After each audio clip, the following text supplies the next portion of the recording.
Ramin Hasani, CEO y cofundador de Líquida, una empresa derivada del MIT, se especializa en el desarrollo de sistemas de inteligencia artificial de primera clase y eficientes en cada escala. En el núcleo de esta increíble tecnología se encuentran los modelos de fundación líquida, o Liquid Foundation Models, LFM, que destacan por su capacidad para ajustar internamente sus parámetros de procesamiento en tiempo real.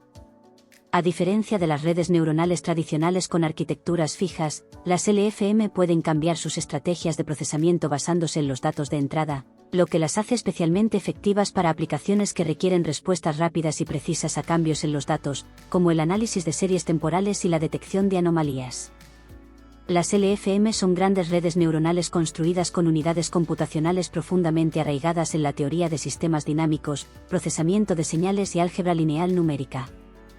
Los LFM son eficientes en el uso de la memoria y tienen una huella de memoria reducida en comparación con las arquitecturas de transformadores. Esto es particularmente cierto para entradas largas, donde la caché KV en los LLM basados en transformadores crece linealmente con la longitud de la secuencia. Analicemos esta interesante presentación donde os aseguro que no tiene desperdicio y sin duda, estamos hablando del futuro de la IA.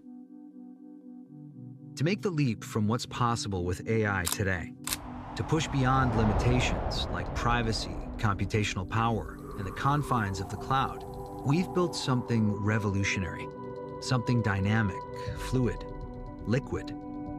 The Liquid engine is a true innovation that will allow every company to own their own intelligence. It allows every step of model design and training to be tailored to the specific needs of your company, whatever they are, today or in the future. Models that are more memory efficient, more explainable, and higher quality, giving you the power to scale up or down at an affordable cost, making what has, up to now, been impossible, possible, like enabling autonomous drones to find brush fires before they become wildfires, analyzing a patient's entire medical history against their unique genome, or detecting manufacturing anomalies using multiple modes of sensor data. Whether you need a model that fits entirely in the palm of your hand, or models that will solve the world's biggest problems, the future of AI should not be limited. It should be liquid. Please welcome Ramin Hasani, CEO of Liquid AI.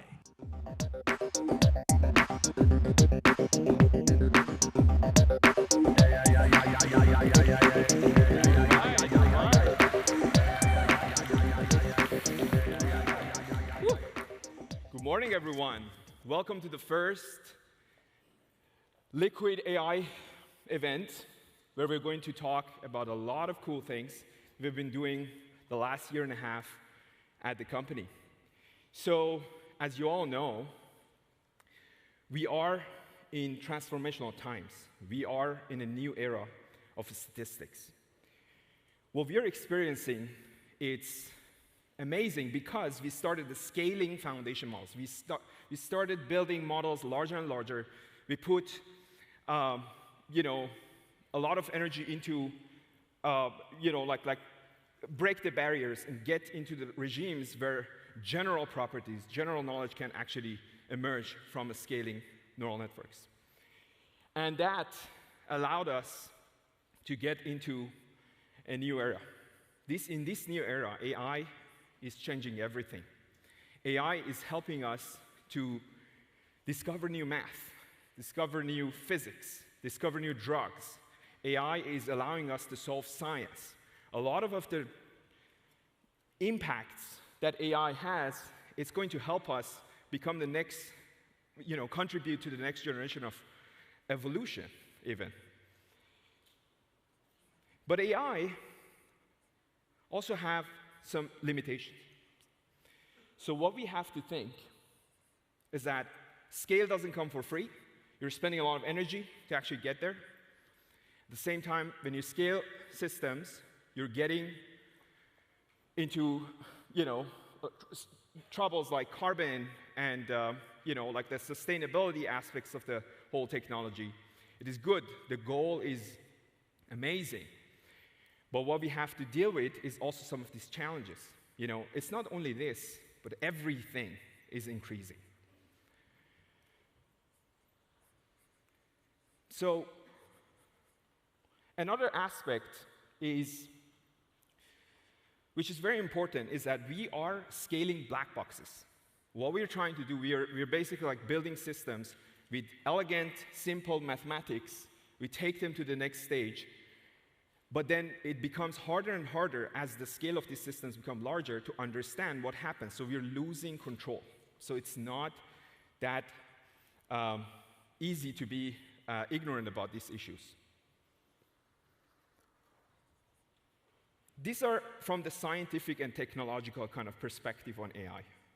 But when we talk also to enterprises, let's see like some of those challenges. You know, you're hearing like when we're interacting with enterprises, we see people say, the quotes from people that we talk to, what if I don't have internet connection if I want to use these powerful AI models? What if I want to personalize these models? What if I want to have AI systems, but I don't want to spend that much energy, that much kind of capital into designing these systems? Why do we have to spend millions of dollars to get there?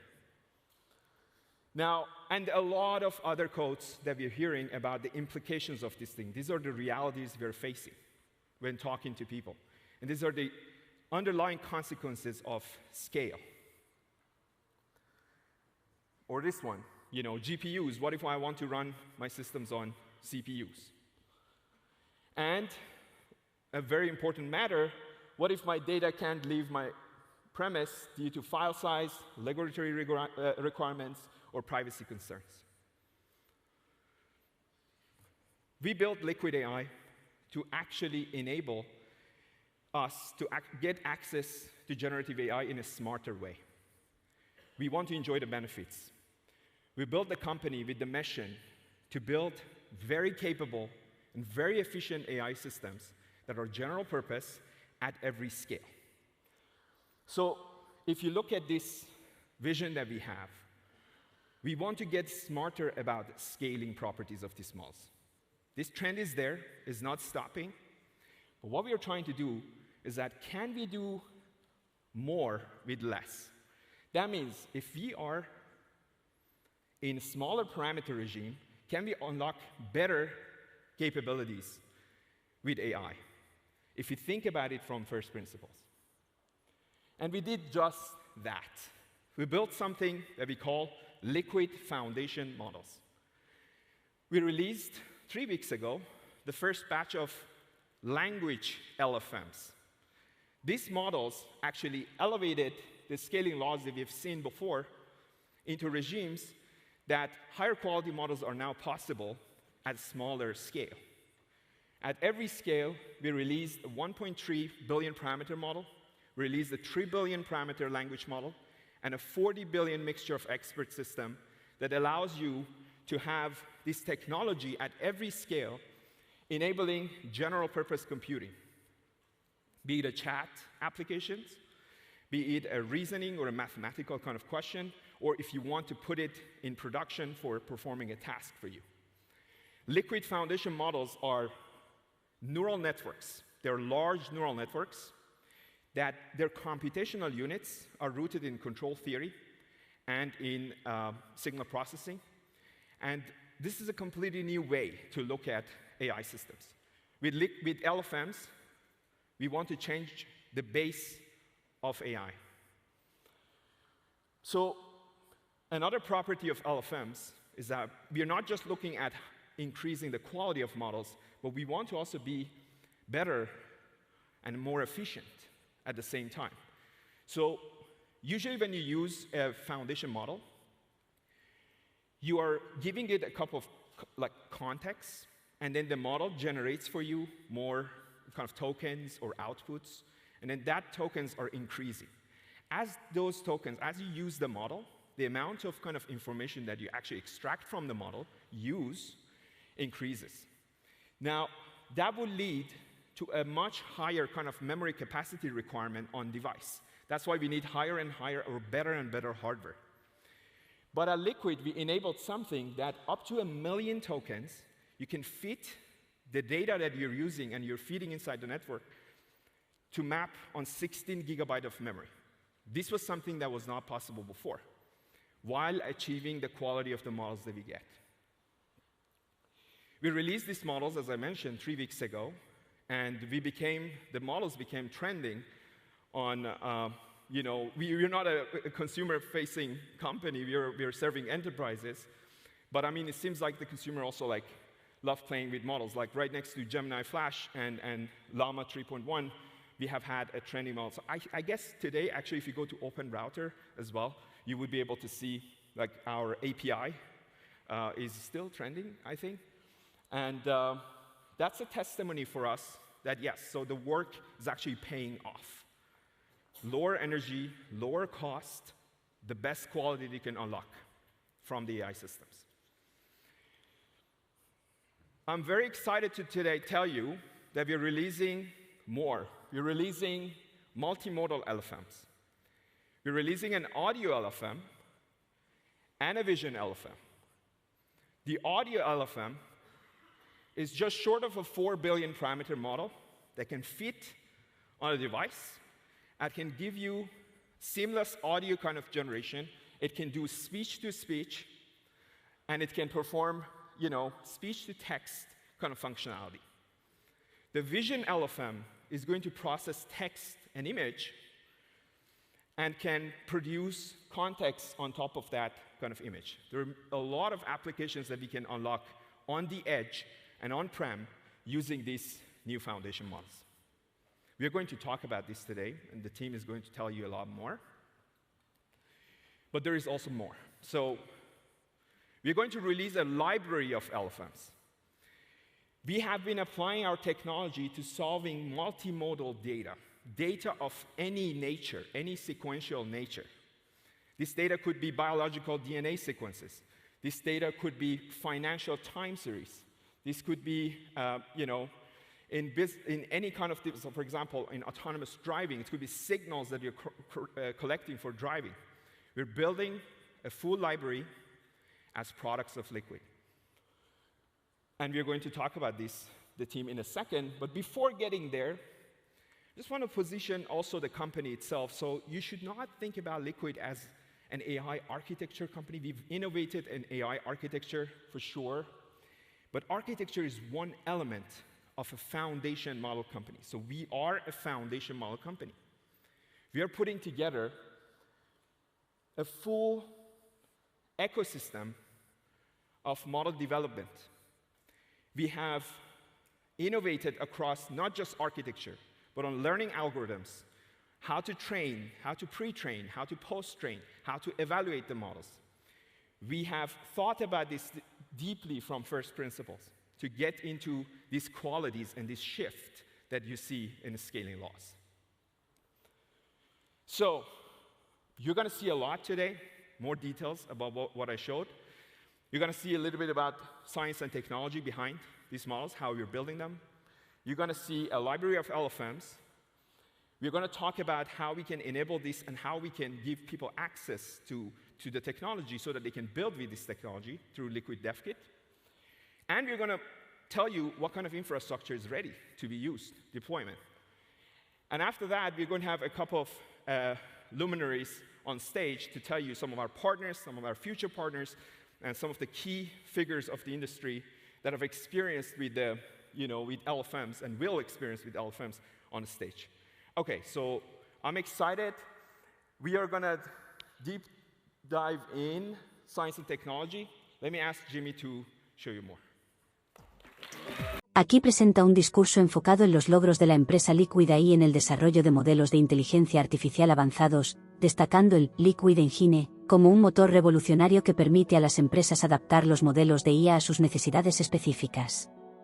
En un tono inspirador, se resalta la capacidad de estos modelos de operar en distintos ámbitos y dispositivos, incluso sin conexión, con un enfoque en eficiencia y reducción de costos.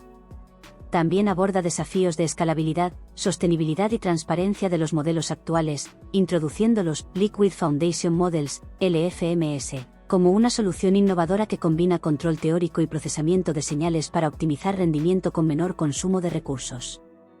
La presentación enfatiza la capacidad de Liquid AI de ofrecer una infraestructura integral que abarca no solo arquitectura, sino también algoritmos de aprendizaje y herramientas para desarrollo y despliegue, Todo ello para hacer la tecnología accesible y funcional en una amplia gama de aplicaciones empresariales.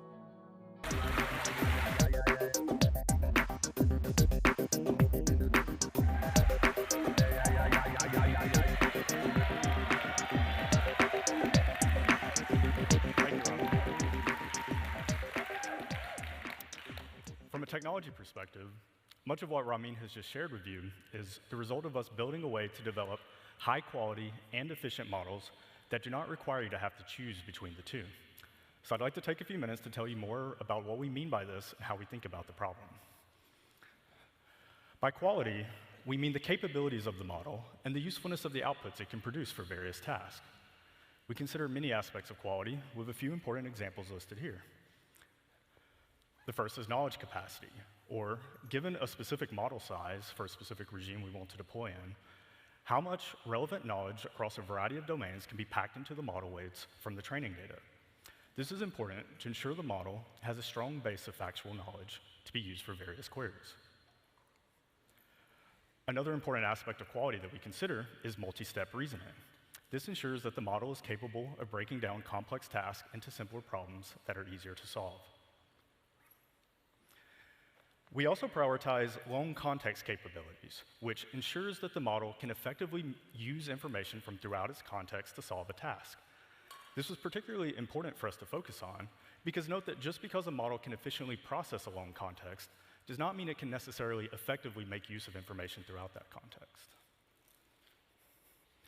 When we talk about efficiency, we think about both inference efficiency, which determines the cost and resources required to deploy the model, as well as training efficiency, which determines the cost and resources required to develop the model. And it's important to note here that there have been many prior attempts at developing efficient transformer alternatives. In fact, many of the members of our team have performed foundational research in this area. However, prior attempts at scaling these prior methods, both by many others and ourselves, has always led to the observation that you have to sacrifice on at least one of these aspects of quality, if not many. And this is one of the challenges we have been solving at Liquid, and we have developed a way to deliver high-quality and efficient models that do not require you to have to choose between the two. And we have accomplished this by developing a holistic framework for high-quality and efficient model design. Given a particular deployment scenario, we do not only consider the model architecture, which we do and is important, but also how everything interacts together. From the data, the training algorithms, and the post-training procedures, and how all these interact with the architecture and the scenario we're trying to deploy in. And this view has allowed us to innovate in each of these areas. And a key driver of this innovation has been our careful design of fine-grained internal evaluations, which allow us to pinpoint the strengths and weaknesses of different approaches to architecture, data, and training designs. So I'd like to walk through just a concrete example to give you a better sense of how we think about this, and let's consider one of our internally developed long context capability evaluations, which measures the model's ability to use information from throughout its context in a complex way to solve a task. And I will start by plotting the performance of a strong transformer baseline on this metric throughout a training run. The y-axis represents a quality score, and the x-axis represents the number of tokens seen during training. And we'll note that at the end of training, the transformer achieves what we would consider to be a high quality score. And we found that in practice, when combined with high scores on our other evaluations, this is predictive of strong performance on real-world applications that we care about. Now, on the other side, we'll also plot the memory footprint that the transformer requires to solve this task. And we'll note that, of course, the transformer requires what we consider to be a large memory footprint, which makes it expensive to deploy. But now we can also plot the performance of two previously proposed efficient transformer alternatives. One, a modern input-dependent state space model variant, and the other, a modern gated linear attention variant. And we see that while on your right, the memory footprint of these efficient alternatives is very favorable compared to the transformer baseline, we also notice a large quality gap between the performance of the transformer and these efficient alternatives. And we found in practice this gap was significant and predictive of very important failure modes when trying to apply these previously proposed efficient alternatives on downstream tasks. And of course, this is just one of our many evaluations that has allowed us to identify other important failure modes not previously recognized. And this created clear paths for innovation. Of course, the first release of our LFM models are a very early result of these innovations. Focusing in on the performance of the LFM versus the transformer, we see that the LFM actually improves upon the quality score while maintaining the very favorable memory footprint, allowing us to deliver on the cost savings. So these are the types of challenges we are solving at Liquid. And this is just a very brief preview to give you a sense of how we are delivering on the promise of high quality and efficient models that do not require you to have to choose between the two. Now, another important core component of our framework that I have not spoke much about are our post-training procedures. So I'll now invite to the stage our senior scientist and head of post-training, Maxime Labonne, to tell you more about this. Thank you. El discurso de Jimmy Smith destaca los avances tecnológicos de Líquida en la creación de modelos de inteligencia artificial que ofrecen alta calidad y eficiencia simultáneamente, sin sacrificar ninguna de estas características. Smith subraya la importancia de aspectos como la capacidad de conocimiento, el razonamiento en múltiples pasos y el manejo de contextos extensos, los cuales son fundamentales para garantizar que los modelos sean útiles y precisos en tareas complejas. En cuanto a la eficiencia, la compañía no solo se enfoca en la arquitectura del modelo, sino también en cómo interactúan los datos, los algoritmos de entrenamiento y los procedimientos post-entrenamiento. A través de evaluaciones internas minuciosas, Líquida ha identificado limitaciones en métodos anteriores y ha desarrollado innovaciones para superarlas. Los modelos LFM, por ejemplo, mantienen un uso eficiente de memoria sin reducir la calidad, lo cual optimiza costos y mejora el rendimiento.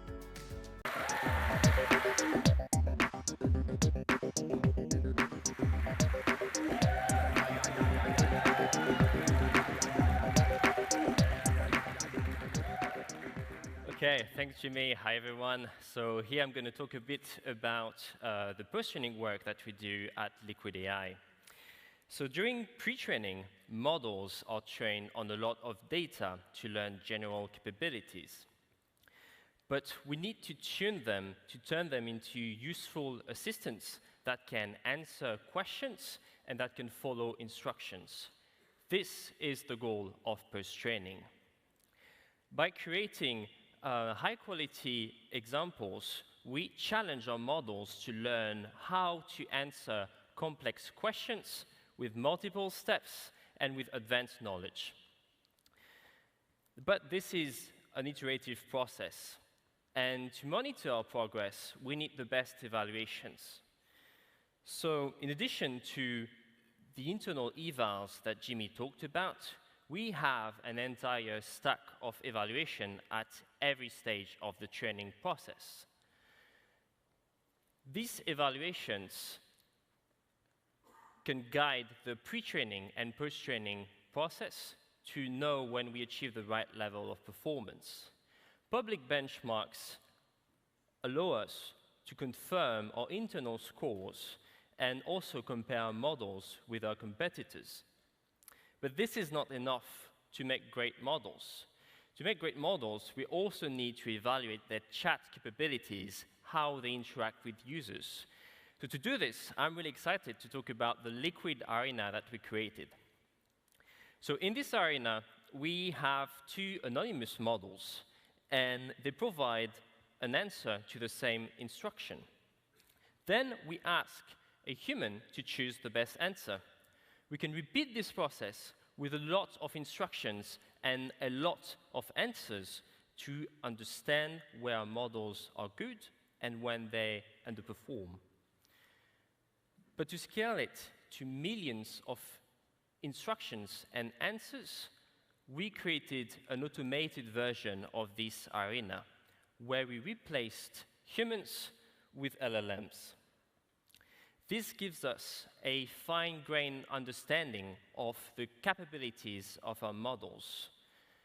All these evaluations provide feedback on areas of improvement for us. So for example, if we see that our models are not great at summarizing text in German, for example, we can create better data, retrain our model, and fix this issue. So to do this, we have a custom preference algorithm that can process and learn from human preferences very efficiently. In addition, Liquid's training recipe also includes distillation and model merging. So with distillation, we have a big teacher model and a small student model. The student directly learns from the outputs of the teacher.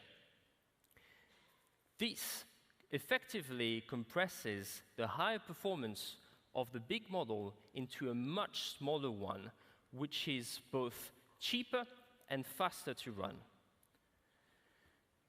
Then there's model merging. This one I'm the most excited about.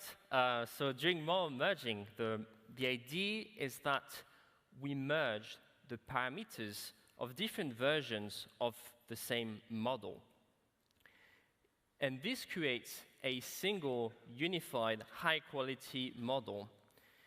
This combines high performance across different tasks, and this also allows us to upcycle our experiments into better models. So all of these techniques in the post-training world, they allow us to create and deliver best-in-class models. We also have a strong focus on evaluations to target fine-grained capabilities in our models. Finally, for end users, this delivers better customizability to adapt LFMs to particular tasks and domains of interest. A good example of this is the Japanese model we co-created with CTC. Here we fine-tune LFM 3B on Japanese data, and we created the best Japanese edge model on the market. This is confirmed by both public benchmarks and also human preferences we got from the Liquid arena. Okay, so now we've covered all of the model cycle that we do at Liquid AI. Now let me introduce Alexander, our CSO and co-founder, to talk about the principles behind LFMs that go beyond language. Thank you.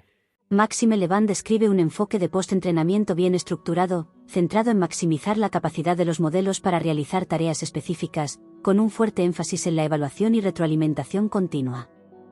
La integración de herramientas como el Liquid Arena permite realizar comparaciones detalladas y escalables de las respuestas generadas por los modelos, lo que contribuye a ajustar finamente su rendimiento. La aplicación de técnicas como la destilación y la fusión de modelos muestra una visión práctica e innovadora, permitiendo consolidar modelos de alta calidad al tiempo que optimizan los recursos.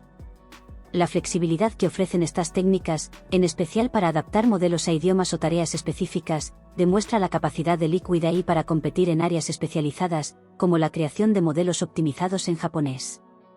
Este enfoque al post-entrenamiento sugiere una capacidad para crear modelos adaptables, eficientes y altamente sintonizados con las demandas reales de los usuarios.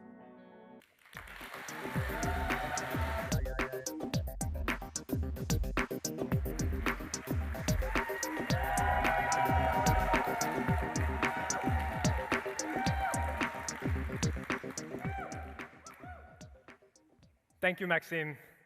Hi, everyone. This is so exciting because what you've all seen so far today is how Liquid is building best-in-class language LFMs that are state-of-the-art in both efficiency as well as accuracy.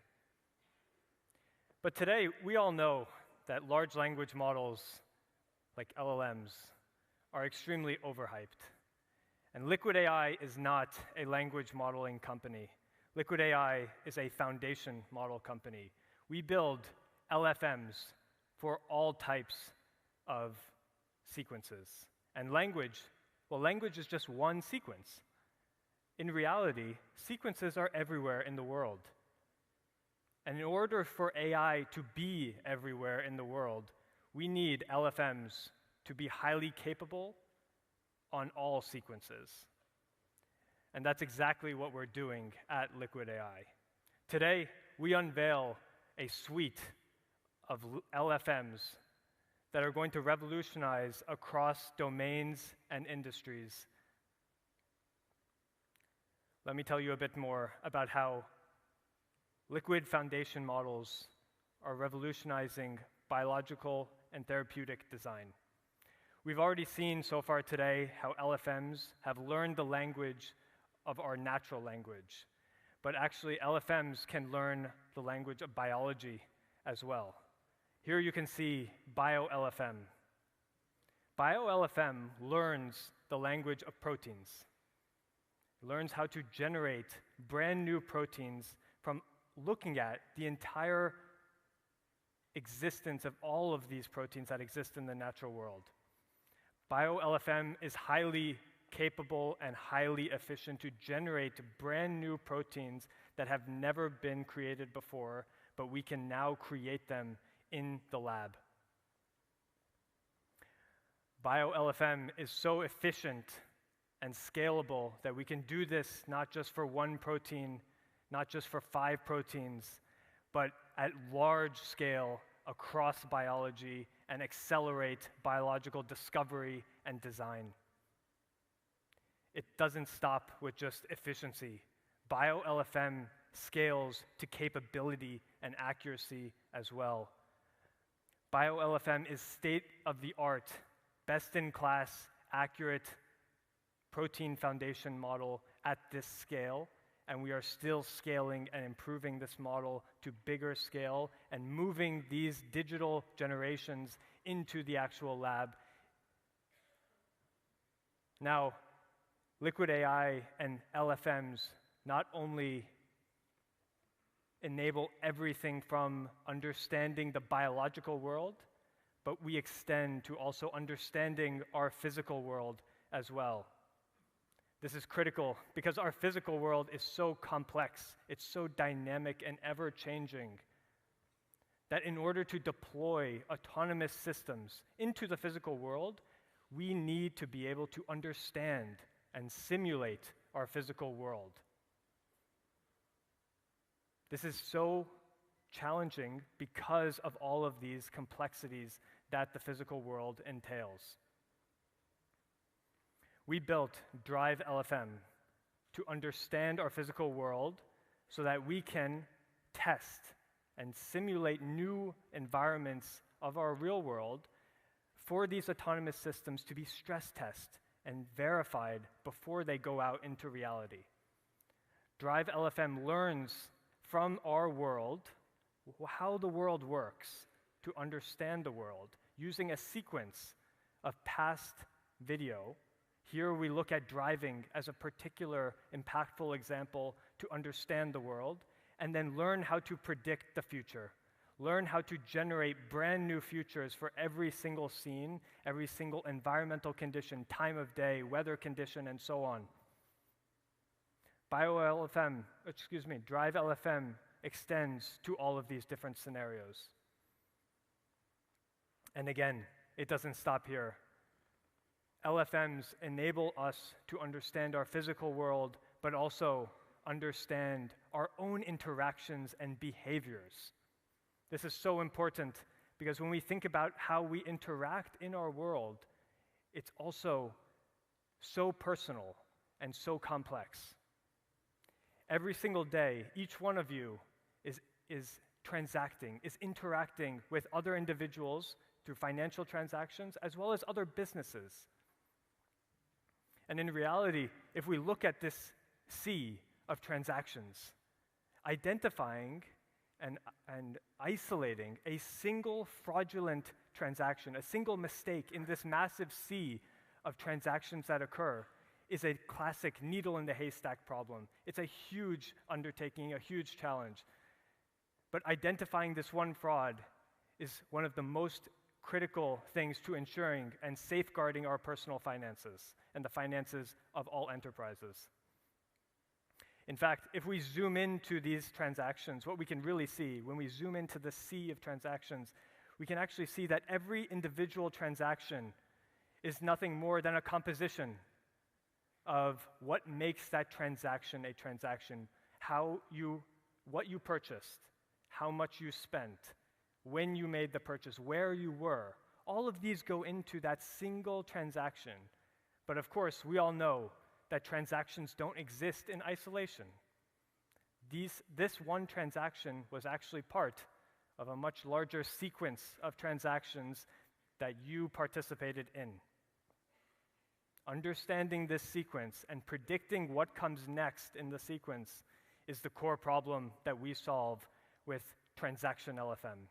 Transaction LFM is able to take as input all of your past past transactions, and be able to predict what comes next, which enables us to predict when there was a potentially fraudulent transaction in the mix, so that we can identify and safeguard every individual's and every business's financial. Transaction LFM is able to scale towards large-scale transaction histories, which means that our fraud detection models are very, very accurate because it learns from all of your personal past history of transactions. Using the Liquid technology, because these models are so efficient, we can scale to these regimes, but also it means that they are highly accurate. Now, what we have seen is that LFMs scale to language and far beyond, to all of these different sequences. But in reality, when we look at this landscape, we can actually see that LFMs are not only efficient and accurate, they are highly multimodal, which means that we can combine these different sequences together and learn how to talk to sequences. We can leverage language on one side and go into an LFM and also communicate and talk with other sequences. Here, for example, I'm going to show you a demonstration of how we've built a time LFM, a time series LFM that you can communicate with directly with natural language. Time LFM is able to ingest both language as well as time series, which is a highly structured and very complex data type. Let me show you an example. Time LFM comes with a very simple interface because it's rooted in natural language, but has a backend of time series. You can directly describe what you want to search for or identify with time LFM. For example, here, identifying key financial trends, using the language model to query in a multimodal fashion all of the underlying underpinnings of our time series model. It doesn't stop there. We can identify these trends, but we can also use time LFM to analyze key and very precise time and metadata information. But of course, the most important part is because this is not just a wrapper on top of a language model, this is a multimodal time series combined with language model. It means we can actually understand the dynamics, the behaviors of what's happening in the time series. Things that are not only located in the metadata description of the time series that you could get from a Google search, but actually going deep into the time series and understanding the behaviors of the time series, and then interfacing with this through natural language. For example, here, looking at a funny use case of trying to uncover cryptocurrencies that have had market manipulation. All of these are examples of how time LFM are revolutionizing the ability to not just have language models that you can communicate in and out with language, but can communicate through all of these different sequences that we've been talking about today. And this is just an example of how we've been scaling LFMs to achieve highly efficient, highly capable, and accurate modeling that is fundamentally multimodal. Now, how did we do all of this? LFMs, we built LFMs using what we call the Liquid Dev Kit. The Liquid Dev Kit is a developer package that allows us to build and deploy LFMs for any domain and any scale. Let me tell you a bit about the Liquid Dev Kit. The dev kit sits on top of PyTorch, as well as optimized kernels that we have created at Liquid for all of these efficient and accurate operations. It is comprised of a variety of different abstraction levels that allow our internal engineers and scientists to easily build and scale these models across a variety of different levels, starting first from the lowest level of operators, and then moving up to blocks and backbones from there. Our engineers and scientists can leverage DevKit in a very easy-to-use way so that we can achieve all of these incredible LFMs that we're releasing to the world today. In just a single line, instantiating and building these LFMs, and I'll actually walk you through an example right now of how we can have the entire pipeline of building state-of-the-art examples with the dev kit, scaling them to large-scale, highly capable systems, and explaining the outputs, every single output, every single prediction that comes from this model, so that we can certify the model for safety. Let me walk you through an example of how we build with Liquid Dev Kit. The dev kit, remember, I told you, is a composition of layers that make it very easy to scale these systems across all of these levels of complexity. I'll start first with the lowest level, which is the operator level. Operators allow us to take as input a sequence and learn how to transform that sequence. Now, operators typically are extremely complex operations. They take a lot of very low-level optimized code and kernels that's very, very hard to not only write, but write efficiently. The Liquid Dev Kit takes all of this complexity and removes it. It abstracts all of this complexity away and moves it into easy-to-use liquid operators that can be easily instantiated for your application. We do this for a variety, not just one operator, but a variety of different liquid operators that we package together in the dev kit. This includes both operators which we have created and invented at Liquid, as well as leading open source, highly efficient alternative architectures that exist in the world. We can bring this up a level from operators now to blocks.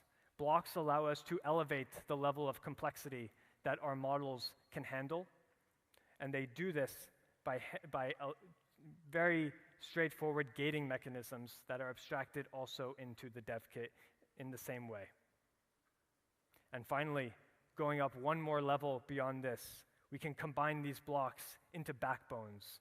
And the unique thing here is that dev kit is able to handle these levels of abstraction and scale them up into the backbone level in ways that goes beyond vanilla transformer in-sequence backbones that we see in the world today.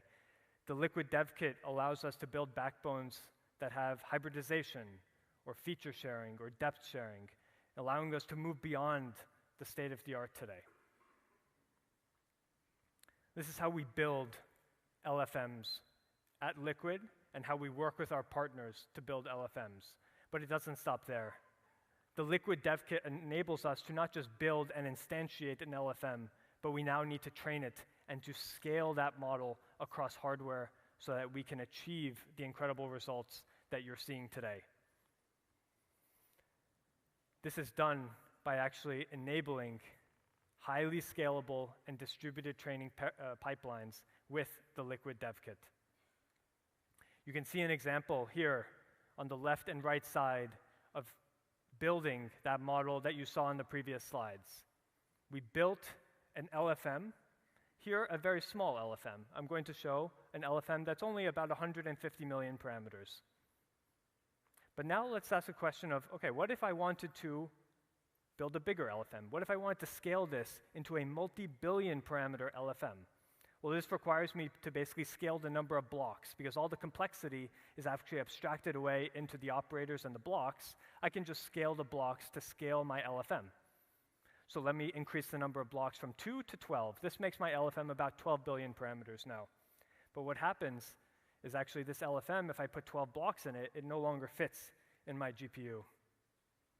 So now, with DevKit, we make it very easy to add one extra line using a devkit.distribute line and take those 12 blocks and split them to distribute them across our hardware so that we can scale to multiple GPUs, multiple nodes, and have all of those nodes seamlessly communicate with each other to handle this much bigger model.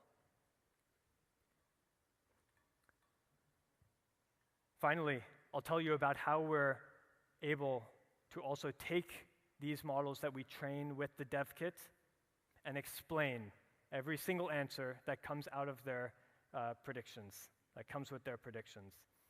This is because liquid neural networks were invented to be highly explainable systems. We achieve this explainability through the DevKit, and we package the explainability through the DevKit using what we call model.explain. Model.explain is a very easy-to-use function that comes with every single model that is built with DevKit. So any model that is built with DevKit actually comes with this very special function, the .explain function. .explain takes as input the input of the model, but unlike other neural networks, other AI systems that just take the input and predict an output, .explain explains how this output was generated with respect to the input and with respect to the model. It can do this with respect to going inside of the model, understanding what in the internals of the model made this prediction predict, what in the data did it see to make this prediction get outputted, right? And all across the board, looking at all of these different axes of interaction that our model has with itself and with its data. Let me show you one example of how we've used model.explain with one of our LFMs.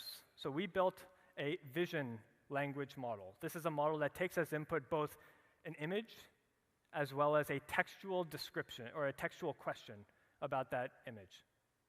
And then the model is supposed to respond in text about this question.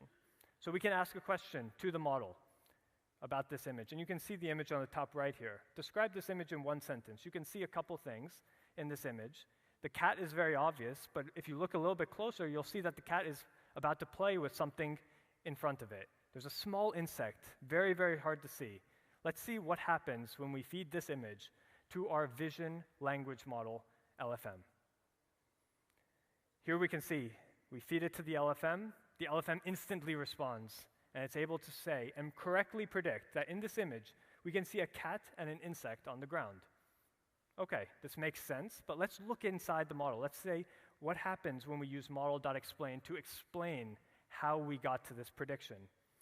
For each output that the model creates, we can ask model.explain to explain that output, starting first with the very first token, moving on to the image. Once it says in this image, we can see that the model starts to expand its focus a little bit.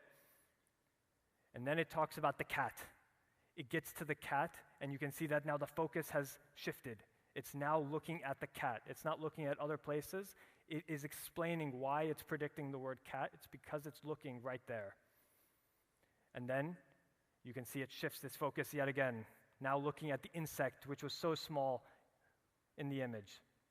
And finally, relocalizing itself back into its context, understanding that all of these things happened while on the ground, and shifting its focus yet again from the cat to the insect, now to the ground.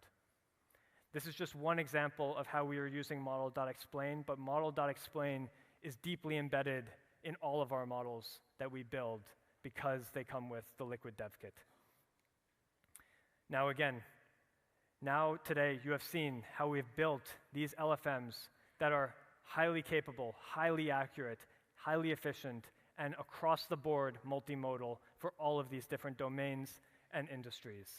Today, we release this suite of LFMs to the world, and also we're going to showcase how actually this suite of LFMs, one of the most empowering things I think about Liquid AI is not only that we build these LFMs for the world, but we deploy them to the world at all scales.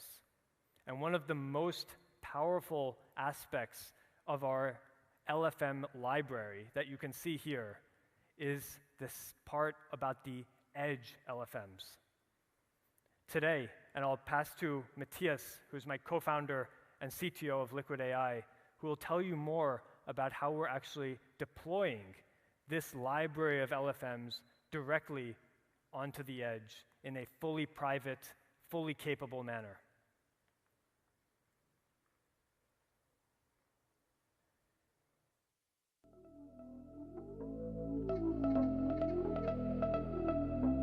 What if to maximize AI's potential, we need to solve for its limitations? What if a major bank could accurately analyze billions of transactions for fraud without letting a single bit of data leave their firewall on-prem? Or a leading quick-service food company could power automated drive-through windows in rural areas without relying on the internet? What if a chip manufacturer could build a microchip with the power of AI in it? What if a regional telecom company could process and filter their data without sending all of it to the cloud?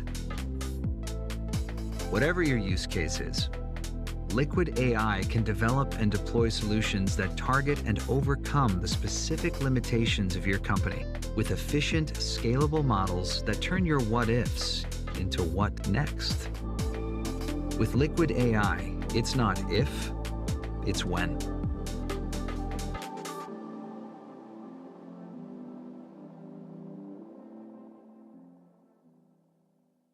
Lo que Alexander Amini es proporciona un panorama exhaustivo y ambicioso de la propuesta de Liquid AI con sus Liquid Foundation Models, LFMS. Técnicamente, la principal novedad que plantea es la versatilidad de estos modelos, diseñados para manejar secuencias más allá del lenguaje natural, incluyendo datos biológicos, físicos y transaccionales. La arquitectura subyacente en el DevKit permite una personalización modular y escalable en múltiples capas, operadores, bloques y backbones, lo cual podría ser crucial para aplicaciones específicas como la creación de proteínas novedosas o la detección de fraudes en tiempo real. Amini destaca también el enfoque multimodal y la capacidad de explicar las predicciones, lo cual es un paso importante hacia la transparencia y la interpretación de los modelos complejos, facilitando el despliegue en dispositivos de borde y en contextos de privacidad estricta. Please welcome CTO of Liquid AI, Mathias Lechner.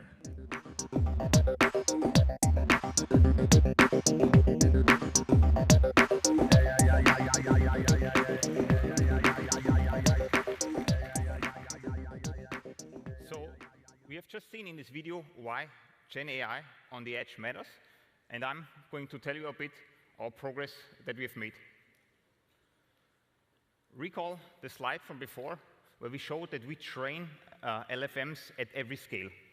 Our currently smallest model at around 1.3 billion parameters, a 3B model, and also a 4DB model, our currently most capable and largest variant. And the numbers, the parameter size of each of these models was not chosen randomly, but with a specific target end device to run on in mind. For instance, the 1.3 billion model is able to run on embedded hardware. The 3B is optimized for phone use, and the largest variant to run in the cloud or on-prem on a single GPU. So at Liquid, we don't just train at every scale, but we also deploy at every scale. In particular, we deploy where no one else can. So here, we have a video of a Raspberry Pi. A Raspberry Pi is a $60 cheap, low-power, fully-fledged computer with the compute capability of around a 10-year-old laptop. And we ported our smallest model, the 1.3 billion parameter model, to run on even such small and low-power devices.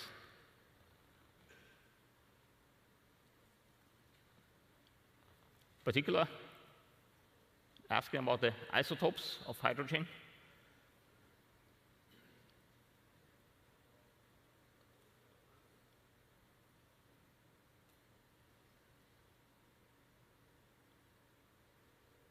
That was the wrong video before, but yeah.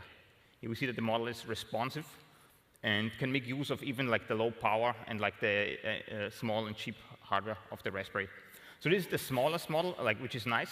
But let's take a step and look at the other side of the spectrum of our currently largest model, the 40B. In particular, one thing that Jimmy mentioned is that we also look into making sure that our models can make of long context. So they are memory efficient, but we also make sure that they are making use of all of the context that they're provided. And in particular, we can then feed additional data and information that is not in the training data into our model. In particular here, we can add the web search functionality and augment the model with post-training, like data that's not in a training, with data that's not in a training set. In particular, look up our former co-founder, Alexander Amini. Look up his profile using the web search, which is quite nice. So these are all, so far, text models, like text in, text out. But Alexander mentioned to you that our models are natively multimodal, meaning that we can have conversations with our model. Hello, what's your name? Hello, my name is Liquid Edge. I'm a real-time voice assistant here to help you with questions and tasks.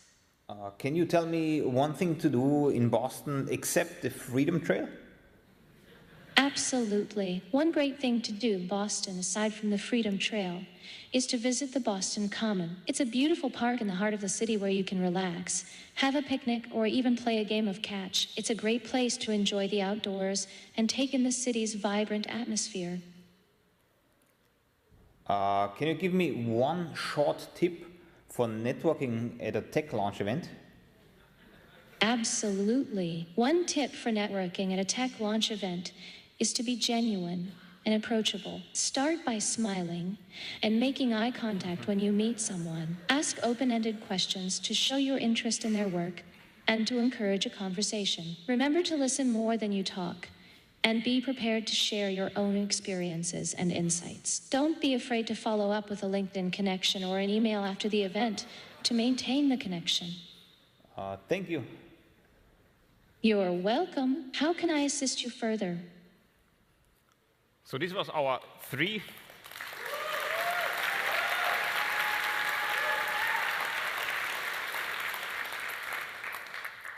So this was our 3 billion parameter speech model. And due to the native multimodal support, provides low latency with, after the user provided some instructions for the model. Today's large language models are all running in the cloud, connected through an API. But what if we don't have a reliable internet connection and want to make use of GenAI? Or what if we have privacy and security concerns that we don't want to share our data with a potential API provider? We at Liquid deploy where the device is and not where the connections are. Instead of telling you about it, let me show it to you.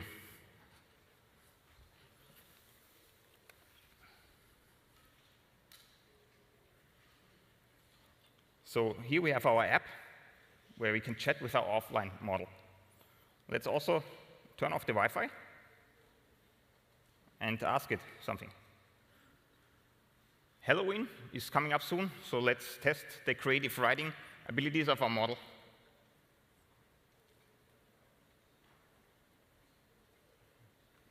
Give me 3 AI. Sorry.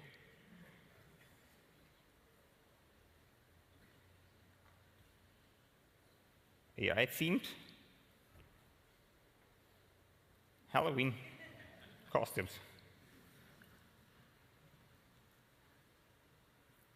So this is our Liquid neural network necromancer, as deep learning droid, and generative adversarial knight. That's nice.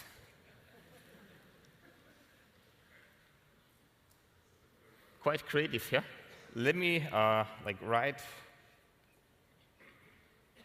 a scary story about, what was the first one? Neural network necromancer. The title, the Necromancer's Awakening. And yeah, I'm not going to read it out, but I think you get the point.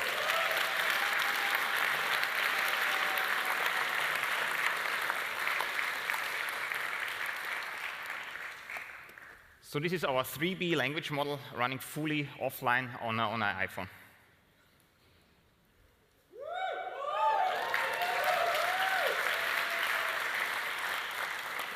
It's one of the things we have achieved at Liquid. So far, we have seen chat models, so basically open-ended conversations with the model through speech, through text, and so on. But what if we have a custom application where we want actually the model to be tailored to a specific use case? And we created a hypothetical use case where we want to use our 3B speech model, and we tailored it using a fine-tuning approach to a tech support customer agent. This agent takes unstructured speech input, irrespectively of format, and translates it into a structured format that is machine processable and readable by a machine.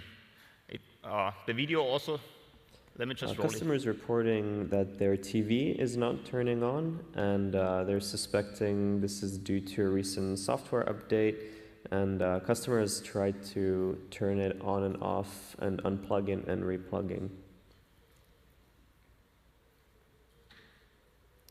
Customer's full name is Robert Wilmot. And could you summarize the issue? And give me a short classification.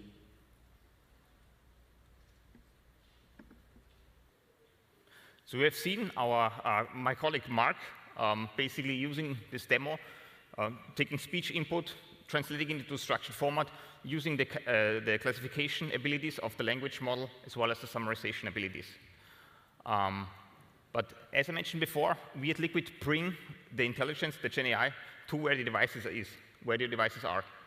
So let's run it again, but making sure and showcasing that it runs fully offline. Customer's first name is Lily. Last name Banazak. Correct that to B-A-N-A-S-Z-A-K.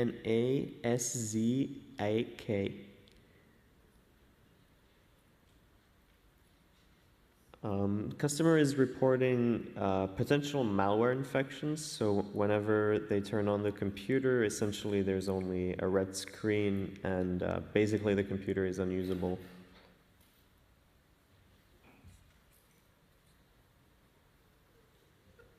And could you provide it with a classification, please? And can you summarize this issue?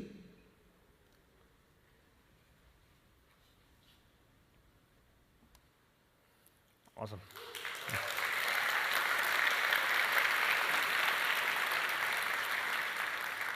So we have seen now like a potential commercial application of our speech LFM fine-tuned on the specific task running offline. We at Liquid unlock the power of generative AI on devices that were once out of reach in a fully private and secure manner. We have seen that we train LFMs and our foundation models at every scale. We also deploy them at every scale. In particular, we have seen it as small as a Raspberry Pi. We have seen that our models are multimodal, taking speech and vision input. We have also seen that our models can be fine-tuned and tailored to customer applications very easily. So let me hand it back to Ramin. Thank you.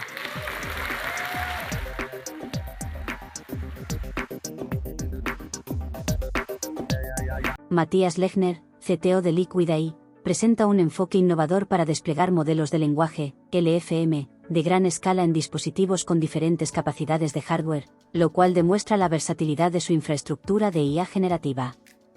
En la presentación, Lechner destaca cómo Líquida ha logrado ejecutar un modelo de 1.3 mil millones de parámetros en hardware embebido y dispositivos de bajo costo como el Raspberry Pi, con solo $60 y capacidades computacionales comparables a una laptop de hace 10 años.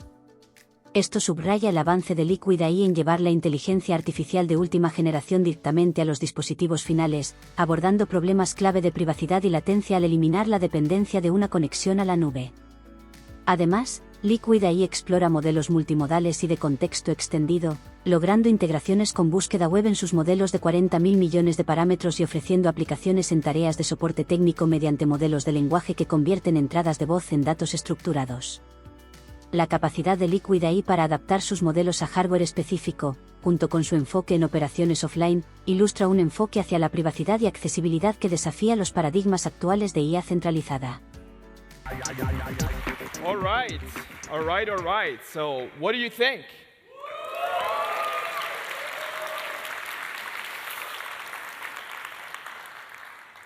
We are a foundation model company. We're building the most capable, the most efficient AI systems, the way you haven't seen before, at every scale. So, as you saw, we can develop and we can deploy these models today. We do this for on-prem kind of solutions that you want to have or on device, as you've seen throughout the talks. LFMs are private. The solutions that are enabled by LFMs can be explained. The dynamic can be explained. They're high quality. They're reliable. You can use them for many, many different applications. Now, if you really want to engage with us, we would love to work with all of you. We want to give you a couple of opportunities. If you want to develop AI on the edge, if you want to deploy that on-prem, you can talk to us. You can come to our team, and we can have like conversations about those use cases that you might have imagined building with Gen AI, and you want to do that in an efficient way. You want to do that with the highest quality and more reliable kind of version of your models. This is where you can contact us. The other thing is that we also provide a co-development kind of opportunity, because we're still early on in our journey, to building these LFMs for many, many different applications. There are some applications maybe we don't have even a visibility into, but you've seen, for example, we wanted to enlighten you with a kind of a taste of what kind of possibilities, what kind of things we are thinking about, we have thought about for co-development and deployment of AI systems. So you heard from our team, in the next chapter, we are going to see some of these LFMs used by some of our partners. We're going to have conversations with our partners on stage, and some of the luminaries are joining us, including the governor of Massachusetts, and we are going to talk about the impact that we can bring with LFMs, revolutionizing how AI has been deployed in the society. So don't go anywhere. We are going to do a 15 minutes intermission, and we're going to be back with the panel discussion. Thank you. Ramin Hasani, de Líquida, reafirma la misión de la empresa de construir modelos fundacionales de alta eficiencia y gran capacidad en diversas escalas, permitiendo su despliegue en dispositivos locales y soluciones on-premises. Estos modelos, los LFMS, Large Foundation Models, son descritos como soluciones privadas, explicables y confiables, adaptables a múltiples aplicaciones. Hasani extiende una invitación a empresas y desarrolladores interesados en IA en el edge y despliegues eficientes para colaborar en casos de uso específicos y proyectos de CEO desarrollo. Esta apertura refleja el enfoque innovador de Líquida, que busca explorar nuevas aplicaciones a través de asociaciones estratégicas. Hasani enfatiza que estos desarrollos no solo representan avances técnicos, sino que también se enfocan en el impacto social de la IA, un tema muy interesante donde discutirán junto a socios y figuras relevantes que seguiremos analizando a continuación. Please help me welcome the Governor of the Commonwealth of Massachusetts, Maura Healey, and Liquid AI CEO Ramin Hasani.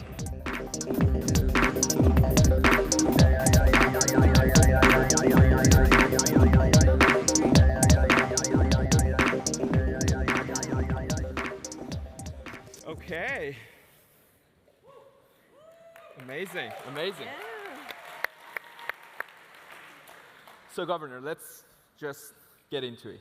Yeah. Why do we have to put our headquarters here in Massachusetts and Oh not my in California? God, where else would you want to be? You know? Right? I mean,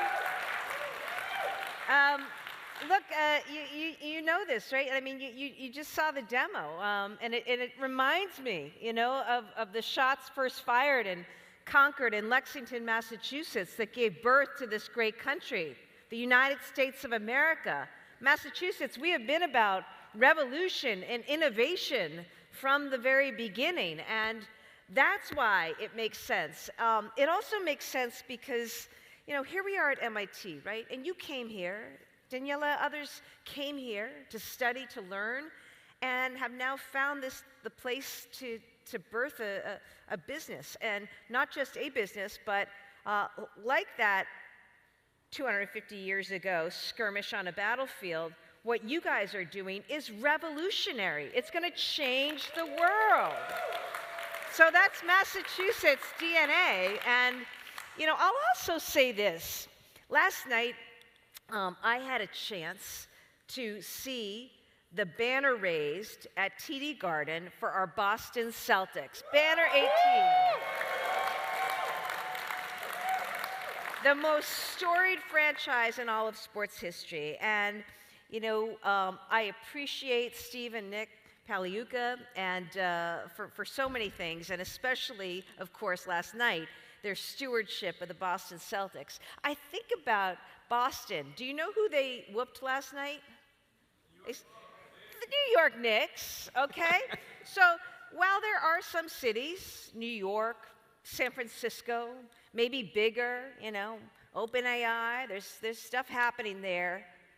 Boston, I will tell you, kicked New York's ass because we are more nimble, more innovative, more scrappy, just like Liquid AI, who's found a way to like leapfrog everything by doing things twice as fast with half the energy, which leads me to my final point.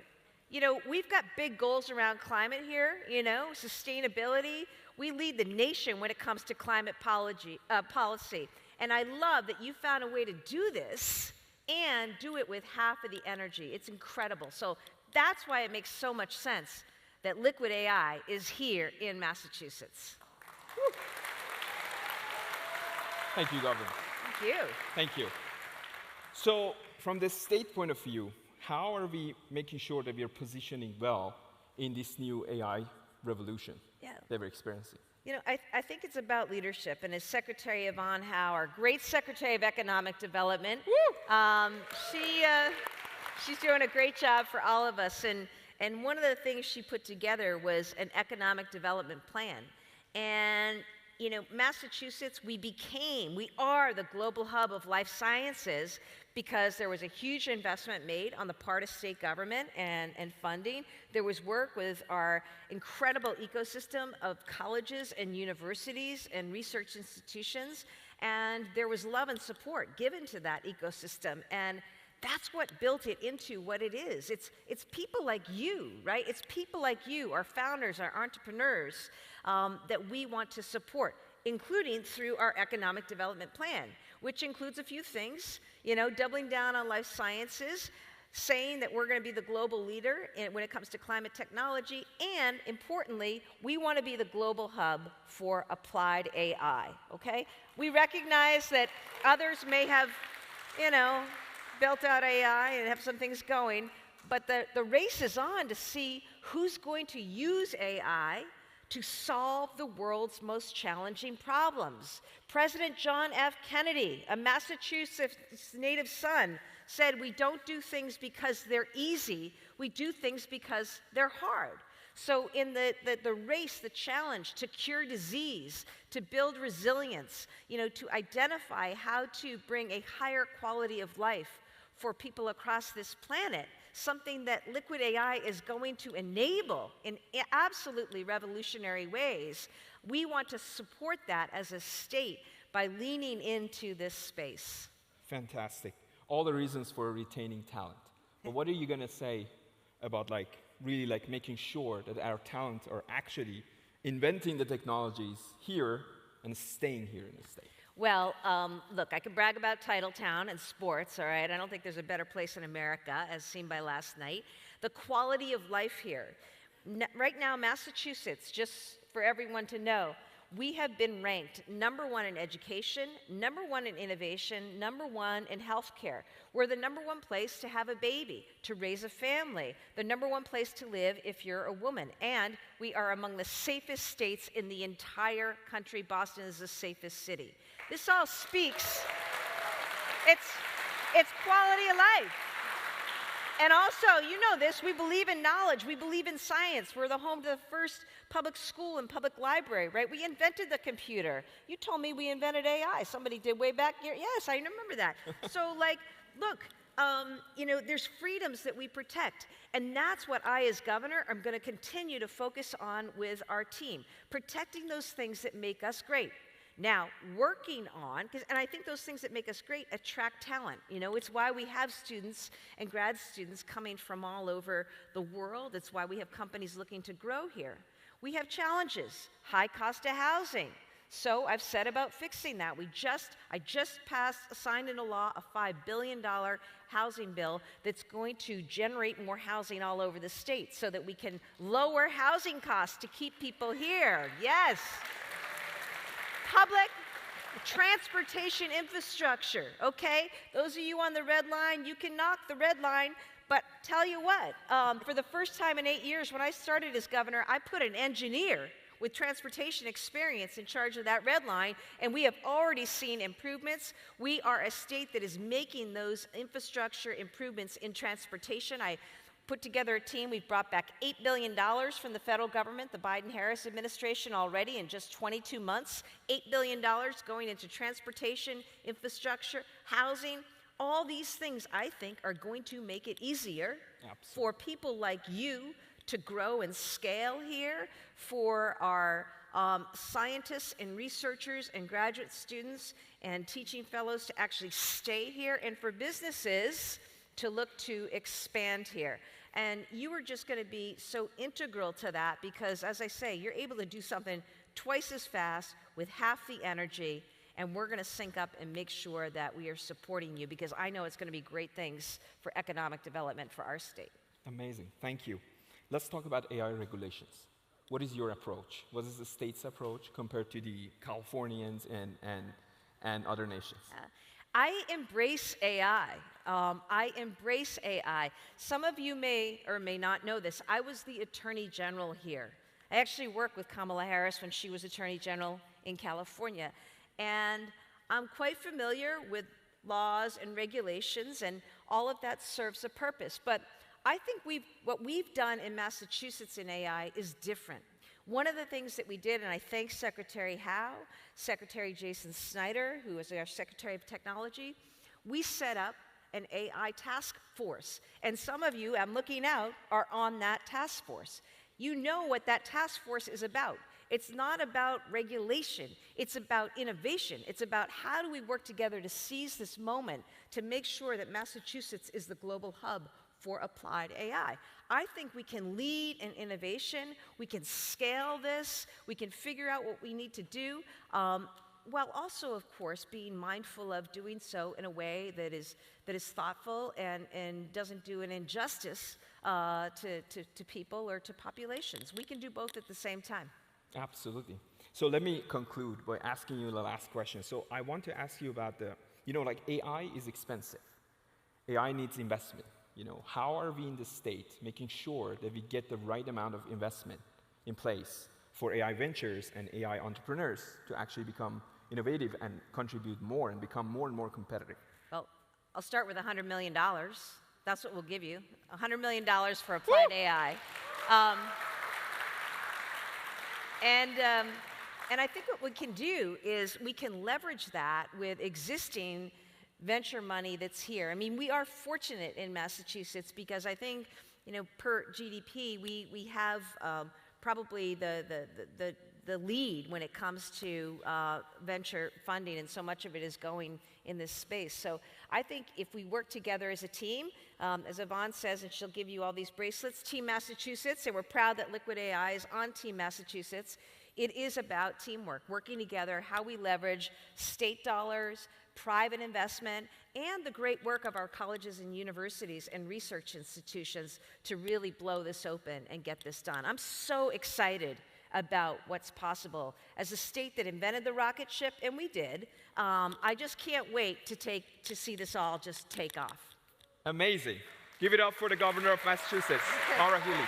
La gobernadora de Massachusetts, Maura Healey, y Ramin Hasani, CEO de Liquid AI, discuten la importancia de establecer la sede de la empresa en Massachusetts, destacando el legado del Estado en innovación desde su historia revolucionaria hasta su liderazgo actual en ciencia y tecnología. Healey enfatiza la calidad de vida en Massachusetts, que se posiciona como un centro global en educación, salud y tecnología, y menciona la creación de un grupo de trabajo de IA enfocado en fomentar la innovación en lugar de imponer regulaciones estrictas. Además, anuncia una inversión de $100 millones para impulsar el desarrollo de inteligencia artificial aplicada, subrayando la colaboración entre el gobierno, la inversión privada y las instituciones educativas como clave para el crecimiento y la competitividad en este campo. Thank you. Awesome. All right. Awesome. It's going to be great. Okay. Bye, guys.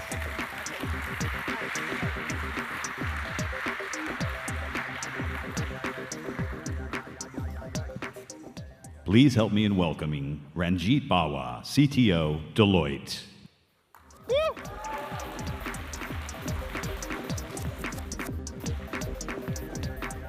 Hey, Ramin. Good to see you. Thank you. That's a tough act to follow. All right, let's get into it. So we thought that let's talk a little bit about future of work, okay? As someone that has visibility into a lot of things that goes on in the world of AI and these technological evolution. What I was thinking is that how are we thinking about AI replacing jobs? Is that something that we have studies on? What are the, what are the impacts of this technology right now in the future of work? Yeah, for sure. First off, it's good to see you, Ramin. It's been a while. We first met in Central Park. I biked over. We were looking a little more disheveled than today, so I'm glad we both cleaned up. But AI, certainly, it's top of mind. There's no CXO or board conversation we have today that AI is not part of the agenda. There are many studies that have happened based on the persona of work, the different levels of optimization, et cetera. We certainly think for most of our clients, and we serve 95% of the Fortune 500, there's going to be a significant impact. Anywhere from 20 to 40% depending on the persona.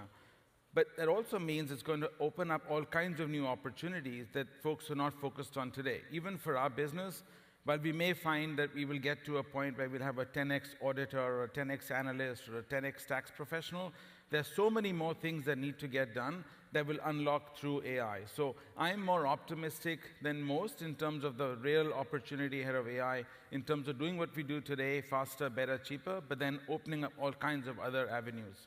Amazing. And then given the speed of AI advancement, what can businesses do to future-proof their operations? Because now we are having concerns, like people are losing jobs, or how are we thinking about these processes, and how are we making sure that the operations are getting done right from the enterprise perspective and from the people's perspective? Yeah, I don't know if there's any such thing as future-proofing the business. I think we're in this stage where we're going to constantly change and be ready to embrace that change. I think what you guys do at Liquid is a case in point for many of us, right? Just in terms of constantly challenging orthodoxies, pushing the envelope on rewriting the rules and things of that nature. I think organizations that need to be resilient need to be similarly configured, to be constantly challenging orthodoxies, urban legends, to build structural agility so they can pivot more quickly as new shifts come, whether they are technological or regulatory or geopolitical.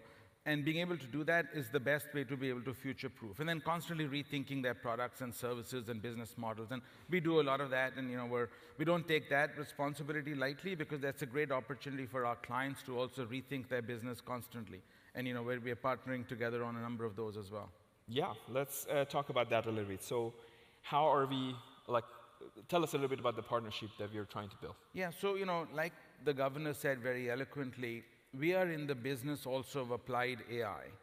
Applied engineering, applied tech, applied AI. So our partnership is quite perfect in that regard, because we very much focus on domains, industries, functional domains, etc.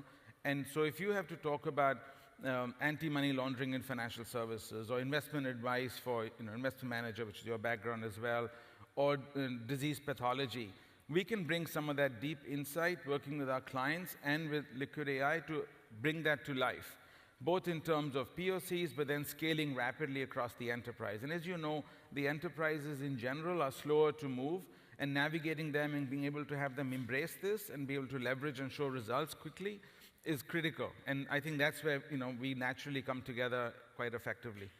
So that's one of the values that we unlock, is one of the products that actually we put out is private machine learning. So can you give us some examples of how we can use that?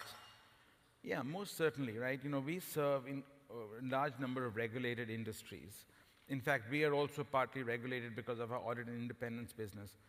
And a lot of our clients, just like us, are not going to, at any point, be willing to put our data out there. It's sensitive, it's our IP, it's critical to our mission and vision.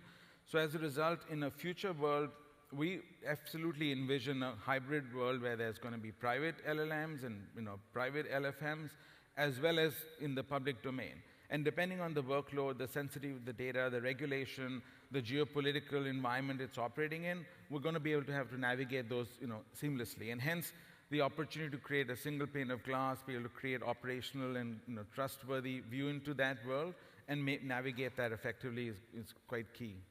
Amazing. So tell us also a little bit about your view on the challenges of AI.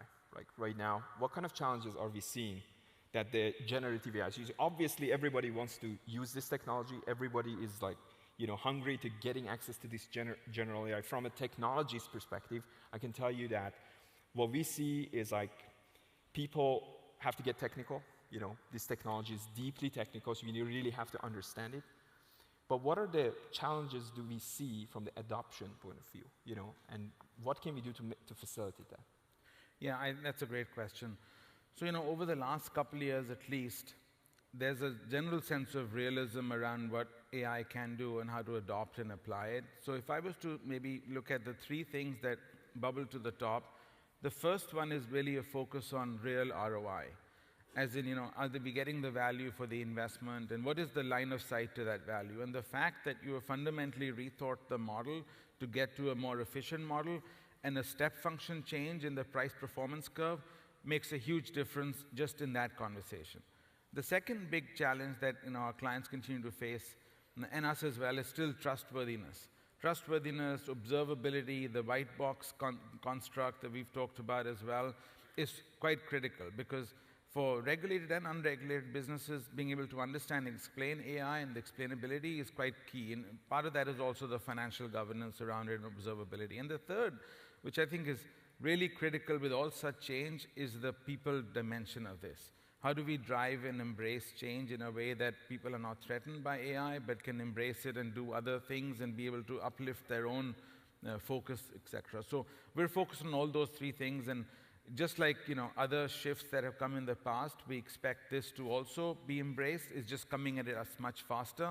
So some of the existing paradigms have to be challenged and rethought, and we're in the midst of that, all the time. Amazing. So, do you think in the future we're going to have AI CEOs and CTOs?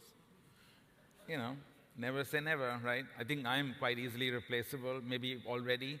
But I think there certainly are, ways. Certainly already, it's not, already people have, CTO co-pilots and CEO co-pilots and the likes, which certainly make them smarter in every conversation. We use it all the time. We have a big team here. A number of our AI leaders are in the room. A number of them are from Boston and from Massachusetts. In fact, our AI leader, Jim, is based here. So even the governor's comments about making this an AI hub is quite key. And we are very focused on creating the right personas and agents for all of those personas, right? A tax analyst, a CEO, a CTO. So, we won't be long, and maybe we should do that together. Yeah. Replacing ourselves. That's right. Okay, so, and then last question for you. As a business executive, what are your applications of Gen AI? Are you using AI every day? Yeah, we're using AI every day. We have been for the last couple of years now. Now, obviously, that, more than anything else, to set the tone across the firm.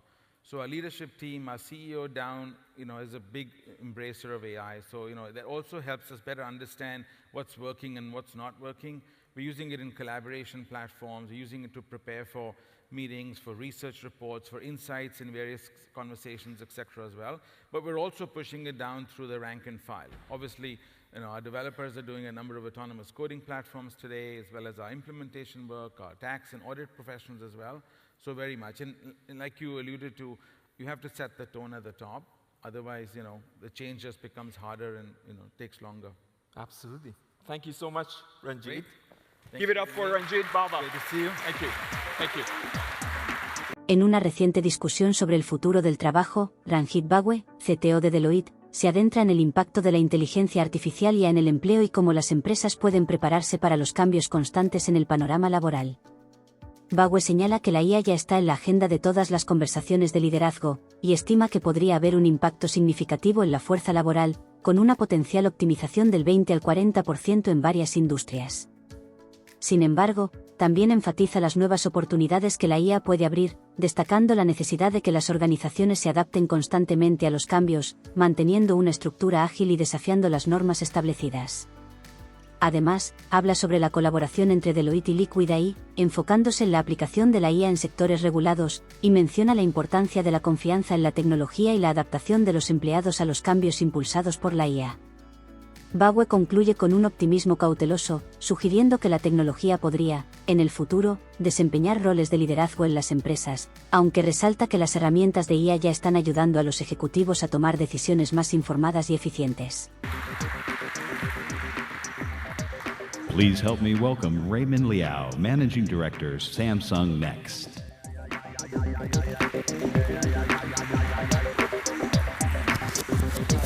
Hey! Long time no see, Raymond. Oh, yes. Okay, so let's get into it. Very good.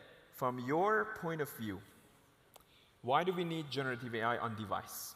From a technical and from a business perspective. Yeah. So this morning I was still in Orlando attending Gartner IT Symposium, right? The one buzzword that across the whole symposium is AI agents, okay?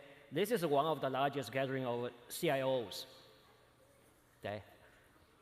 So now from business angle, we say, okay, what's gonna happen with generative AI, which is 2 years old? So far, most of the activities has been on the infrastructure layer. But the key question is, what's going to be the application? The sense is that it's going to be AI agent-empowered services, end-to-end services. Because now you have AI, you can automate a lot of things. You can deliver end-to-end services to user. And where would the request be generated and the service be consumed by most of the users? It's likely going to be on your smartphone or future, even smaller devices you wear, regardless whether it is a consumer or business. So that's why, from our perspective, generative AI is actually a big opportunity for a device vendor like Samsung. Okay? My personal opinion is probably bigger than the mobile cloud era. And the technology-wise, it makes a lot of sense. Because when you think about put the user first, what's the user experience? Can they tolerate the latency? Can they tolerate sending all their private data to the cloud? Or from the service provider perspective, can then tolerate burning all those dollars on inference, serving all those hundreds of millions of users? So there are many reasons. Technically speaking, we need to have more compute and more data stay at where they are. You move the compute to where the data are. Those are the personalized data, personalized experience that belong to the user. Stay at where they are. What makes it challenging, like to bring AI on device? What we see already, right, is that many, I would say, flagship apps, they use many models. Okay? It's not just one model, power one application. They use many models. Now you say you have, in my phone, you have maybe tens of these kind of applications. Then think about how many models I have to maintain and manage their lifetime, life cycle in my phone. So it's very challenging. And I have a power budget. This thing should not drain too much power. I have to make sure that I patch right away. If there's a bug in there, there's a vulnerability happen, I need to patch them. Right? And you guys already showed it, right? It's actually still hard to shrink a 70 billion parameter model to 1 billion. Right? It's non-trivial. This requires a lot of personalized information. You understand users' context and also their data. Right? It's non-trivial. And it's not saying that I can have just one small model marvelously can serve all the users.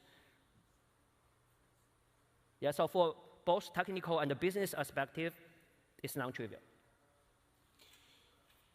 What do you think the liquid models? I mean, you've studied them pretty well. I think you've read all of our papers already, and I wanted to know what's your perspective on what is fundamental and unique about the liquid foundation models, the way you saw it, so you see fit in this space. Yeah, maybe I'll dial back a little bit. What does Samsung Next do, right?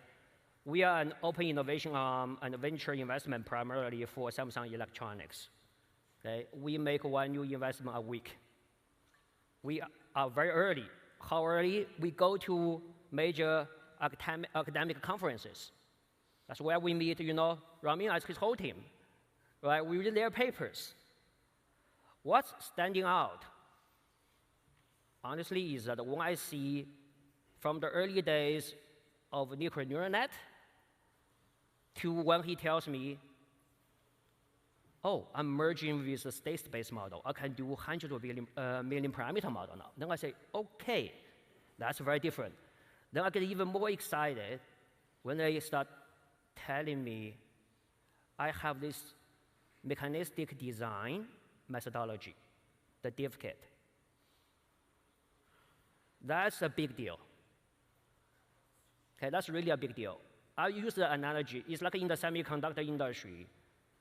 Before div kit, everyone has to design, route their circuit by hand. Okay, every design, silicon design is bespoke. It's a dark magic based on experience. Today's LLM is like that. You need some people with special talent, and they cannot tell you why. They know how to tune the hyperparameter of the model and make the model work. But with div kit, it's like you have an EDA tool for silicon design. So now, I think our R&D team have a really powerful methodology and tool to manage the nightmare they are facing, managing all those hundreds of models on a phone. Because there's all those different trade-offs, and all those techniques are already built inside div kit. Plus, they also have this IP library, right? I call this IP library. They have their own foundation models. They did a great job. Just put those as just same thing. Like as your IP core inside your div kit, people can license it. Okay? That's really a big deal. No one has done that so far. Thank you. So Raymond, why do you think OEMs like Samsung should work with us? Well, there's no other choice, right? From what I just said, right? From business direction, this is what we want to go after. we want to work with the greatest builder out there, right? I see this team every month, there's something new. Literally, every month, there's something new. If you check their history, how the 3 co-founders founded at MIT, it's not about this, right? Every month, they invent new stuff. Impressive. So this is basically showing the strength of a really creative team, and also shows the, the management, how they can attract talents, okay? And how they can do business, partner with companies big, like Samsung, like Deloitte, and attract also heavy amount of venture investments, right? You need all of this. Not every entrepreneur can do this. So far, we are very excited to see Liquid AI being progressing so well, so fast on the global stage. Amazing. So I want to say the final word, but I might be a little bit biased, but Raymond is one of the smartest investors that we have, and we really enjoy conversations together. Yes. And same feeling. Yeah. Thank you. All right. Let's wrap it up. Ladies and gentlemen, thank you. Raymond.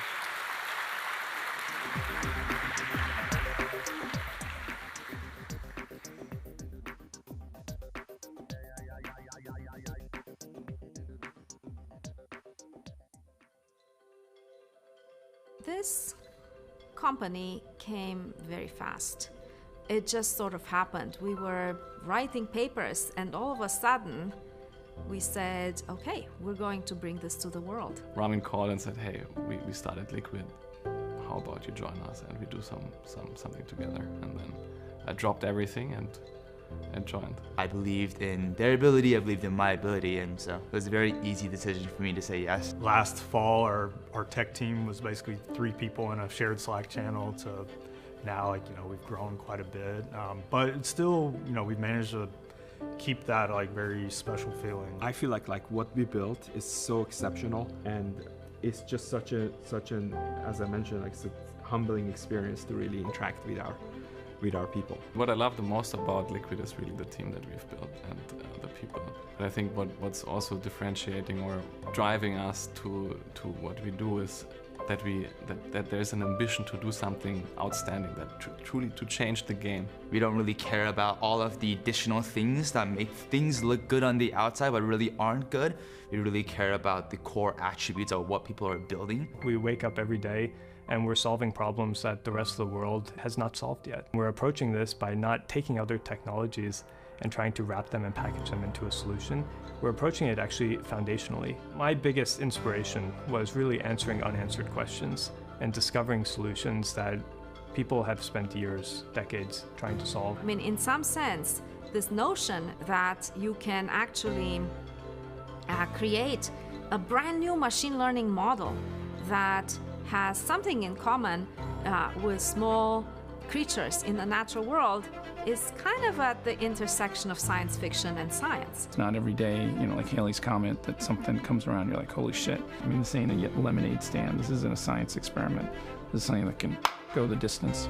We see a lot of the field is driven in hype and flashy demos, but we actually hold value in something completely different. We don't want to build a company driven based on hype. We build our company based on foundational technology that works and is practically guided to deliver value. If you scale things are become like new new behavior get unlocked. You can build general purpose systems. You've seen the power that AI can bring us, and it opened up our imagination, like what is possible with these kind of AI systems. Being in this kind of world where AI can become smarter than the collective knowledge of the humanity, that's like the most exciting thing, and it's one of the most important things that happens in the world. And I feel like technologies like ours is going to just be absolutely necessary in this world. I need him. Oh, you do? Yeah. Okay. How long have you been doing this? Like 5 minutes? Okay, do more 5 minutes. Okay. La conversación entre Raymond Liao y el panel sobre la inteligencia artificial generativa en dispositivos es un reflejo claro de cómo la tecnología avanza hacia la personalización y la privacidad del usuario. La idea de mover el procesamiento de AI al dispositivo, en lugar de depender del cloud, no solo es atractiva por su potencial de mejorar la experiencia del usuario, sino también por su capacidad para abordar preocupaciones sobre la latencia y la seguridad de los datos personales. Además, el enfoque de Líquida AI en la innovación y el desarrollo de metodologías eficientes para manejar múltiples modelos es prometedor, ya que podría allanar el camino para aplicaciones más avanzadas y accesibles en el futuro. La colaboración entre gigantes tecnológicos como Samsung y startups ágiles como Líquida AI parece ser una estrategia inteligente para liderar el cambio en la forma en que interactuamos con la inteligencia artificial en nuestra vida diaria. Ladies and gentlemen, please welcome Daniela Rus, Director, MIT CSAIL and co-founder Liquid AI, Joscha Bach, Chief AI Strategist at Liquid AI, Mikhail Parakhin, CTO Shopify, and Sebastien Bubeck, VP of AI at Microsoft.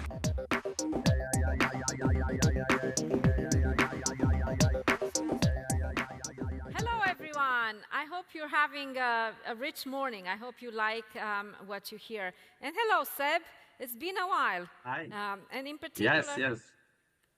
It's been a while since we have seen the sparks of AGI.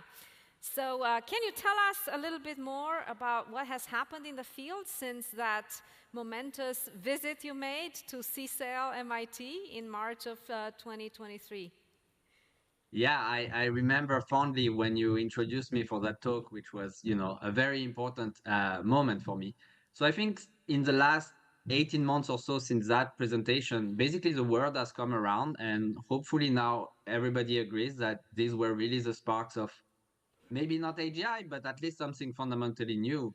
And just to give some perspective, people like Terence Tao now, the famous Fields medalist, he's saying that the latest generations of AI basically would qualify as a bad PhD student. So of course not a great one, but still, PhD student level. This is just, absolutely astounding. So that's really extraordinary, isn't it? We have a bad PhD student that's built on terrific AI models that work based on scaling. And so I wonder, what do you all think about scaling? Is there a limit to scaling? Can we get from a bad PhD student to an excellent PhD student by scaling alone? Question for all of you. Maybe Mikhail, why don't you start? Well, that's a very interesting question. On one hand, if you look at the log-log plot of all the models and how this quality improves with scaling, so far all the models are on a very close to straight line, and there seems to be no end to scaling. At the same time, we have existence proof that scaling is not everything, human brain. And you could see that both in terms of power consumption and overall complexity, we will be exceeding it soon and not really capturing what brain does. So I think and this is where I'm very happy with Liquid, because I have a little bit of a physicist background, and I've seen, finally we have differential equations coming into machine learning rather than just matrix multiplication. And so here, if you look at, say, diffusion models, there we see constraints and a lot of really ability to extract more from the same scale with Langevin dynamics and physics-inspired sort of ideas brought into the ideas of inference. So here, I'm thinking that there got to be, again, we have existence proof that there got to be something beyond scale, and I'm very happy that Liquid is exploring that. Joscha, what's your take? Scaling, ceiling or not ceiling? I think that scaling is, in a way, a cheat. It's a way to deal with a world in which you cannot play yourself, in which you cannot make experiments yourself. If you can do self-play, like you can do with chess and Go, you don't need to scale in the same way as you do with, say, LLMs and foundation models.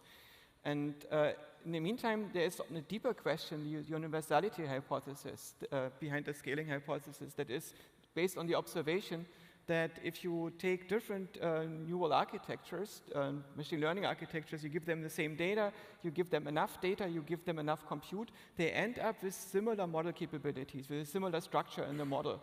And there is the question, does this also translate to minds? So if we were to train a model on the input and output of biological organisms of human beings for long enough, with enough data, would it turn into something like a human mind? And at the moment, this is not clear. It's an open hypothesis. I think we can see that scaling makes models better. We don't really know if we run into a plateau with scaling. We also don't know how long it can continue. But as Mikhail said, the human brain is an existence proof that you can get to intelligence not by scaling, but by being smarter about it. So, Sebastien, what are some of the technologies we should be aware of as we think about achieving models with better and better function? Yeah, so maybe let me relate this question to your previous one about scaling. So I think, scaling is only one part of the puzzle. And in terms of new things that came out in the last, year or so, I would say that there are essentially three trends. One of them is still, of course, the scaling up, and we want to make bigger models and more capabilities are going to be unlocked that way. But another direction, which, Liquid is also pioneering, is the opposite, to make the model smaller. And by making the model smaller, you also discover new capabilities. For example, just the cost efficiency, the speed, which allows you to do all kinds of things that would not be possible with the very, very large language model. So these are two directions, scaling up and scaling down. And then there is a new direction, which I'm personally extremely excited about, and I think unlocks a completely new direction, which is to think harder. So not only have a bigger model, but have a model that tries to do more cycle before it gives you an answer. So of course, the one demonstration right now of this new paradigm is the O1 model by OpenAI, and this is the one that Terence Tao was referring to as a bad PhD student. So I think this is a new technological breakthrough, this thinking harder, and I'm very optimistic that we haven't seen the end of scaling in that direction. So, Sebastien, you say think harder by doing cycles. That sounds like feedback, but transformers don't have feedback. They're feed-forward mechanisms. Do you care to comment on that? Yeah. So right now, of course, so first of all, I don't know exactly what was done in O1. And even if I knew, I don't think I could say, but I don't know. But what I can tell you is that you can try to basically mimic the feedback mechanism on the transcript of the transformer. So of course, this is, maybe not the ideal way. There could potentially be better way to incorporate this feedback, but there is at least an easy, a kind of hack to do it on the transcript of a transformer. And the amazing thing is, maybe this is not the best way to do it, but it already gives you an incredible model. So, can you imagine what will happen once somebody unlocks the right way to do it? I mean, this is going to be probably very spectacular. Joshua, what do you think about feedback? Is it important, and how should we achieve it if it is? I think if you have a feed-forward model that is acting on memory, then it is in some sense recurrent. And so there is some feedback. But in the way in which you mean it, I think there are a more intelligent way to give feedback. For instance, when we have a conversation, after the conversation, we often rethink what happened just now. And we create a very differentiated reinforcement learning signal for ourselves that leads to us updating ourselves. And in principle, it would be possible to also have AIs that continuously learn with every interaction that they have with the world and with themselves, and in this way creatively transform themselves to get better and better. And we are just getting started in this line of research. And I think that the chain of thought that we see in O1 preview is going in this direction. And it's also something that I think most AI companies are right now exploring in their research. But we feel that we are just beginning to tap into what we observe humans being to be doing when they learn.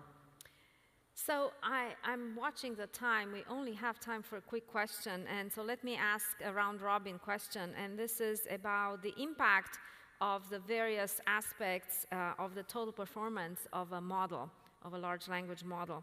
So what is the divide between data curation, pre-training, post-training, and model architecture? And are there other factors? What do you all think? Let's start with Mikhail. Yeah, that's a good question. I mean, to me, honestly, it sounds a little bit like, what's more important for human life, oxygen, water, or food? And like, well, technically oxygen, but you're not going to be alive without either of them. So I think I think we learned recently, relearned a new appreciation, got new appreciation for data. I know Sebastien got a lot of mileage of just thinking very carefully about the data. I think Liquid is showing that there is quite a bit to be gained in architecture itself, which for a while, honestly, like in my circles, people were like, architecture, everybody is the same, like you don't need to think about it. And then Liquid comes in. I think the only one immutable thing that I think stays for everyone is just the amount of compute. And we know this little dirty secret of the industry is that compute trumps everything. And this is for us to solve still. Seb, how do you see things? I don't have a much better answer than what Mikhail just said. I mean, except maybe I would add that I think we are only at the very beginning in terms of the potential, in terms of creativity for data. Because as you know, I'm very, very excited about synthetic data. And once you get into synthetic data, well, you have basically full control on what you're going to teach your AI. And your imagination is the only limit at that point. So I think we can go a lot further in that direction. But then again, everything that Mikhail said is correct. So, architecture, compute, all of those things do matter. Joscha, you're the closer. I think we can take a page from human beings. We have several phases when we learn. A childhood in which we need a safe environment to boot up our capabilities. And then we have a combination of online learning, and we also have offline learning, dreaming, where I basically fine-tune in synthetic data. And it seems that all these are important, but machines are not limited to this. They can exchange data between models in artificial formats and so on. So there is a way in which we see biology does it that is inspiring us, but I think we can also move beyond it in some regards. Well, thank you all so much. This is all we have time for. There is so much we have to do in science in order to better understand AI, and there is such a great interplay between understanding ourselves and understanding AI. And we have many questions we need to answer sooner rather than later. So thank you very much. La discusión presentada en el panel revela un enfoque profundo sobre el avance y los límites de la inteligencia artificial generativa. Los panelistas abordan de manera crítica la relación entre la escala de los modelos y su efectividad, señalando que, aunque la escalabilidad ha demostrado ser un método eficaz para mejorar el rendimiento, no es el único camino hacia la inteligencia. La introducción de técnicas inspiradas en la física y el uso de modelos más pequeños también se consideran estrategias viables para avanzar hacia sistemas más eficientes. Además, se plantea la importancia de incorporar mecanismos de retroalimentación en el aprendizaje de la IA, lo que podría abrir nuevas avenidas para la evolución de modelos que se adapten y mejoren a través de la interacción continua. Este enfoque holístico resalta la necesidad de combinar la escala con innovaciones arquitectónicas y un mejor uso de los datos, incluidas las oportunidades que ofrece la generación de datos sintéticos. Let me introduce again the CEO of Liquid AI, Ramin Hasani, and Ichiro Suge, Chairman Ituchu, CTC.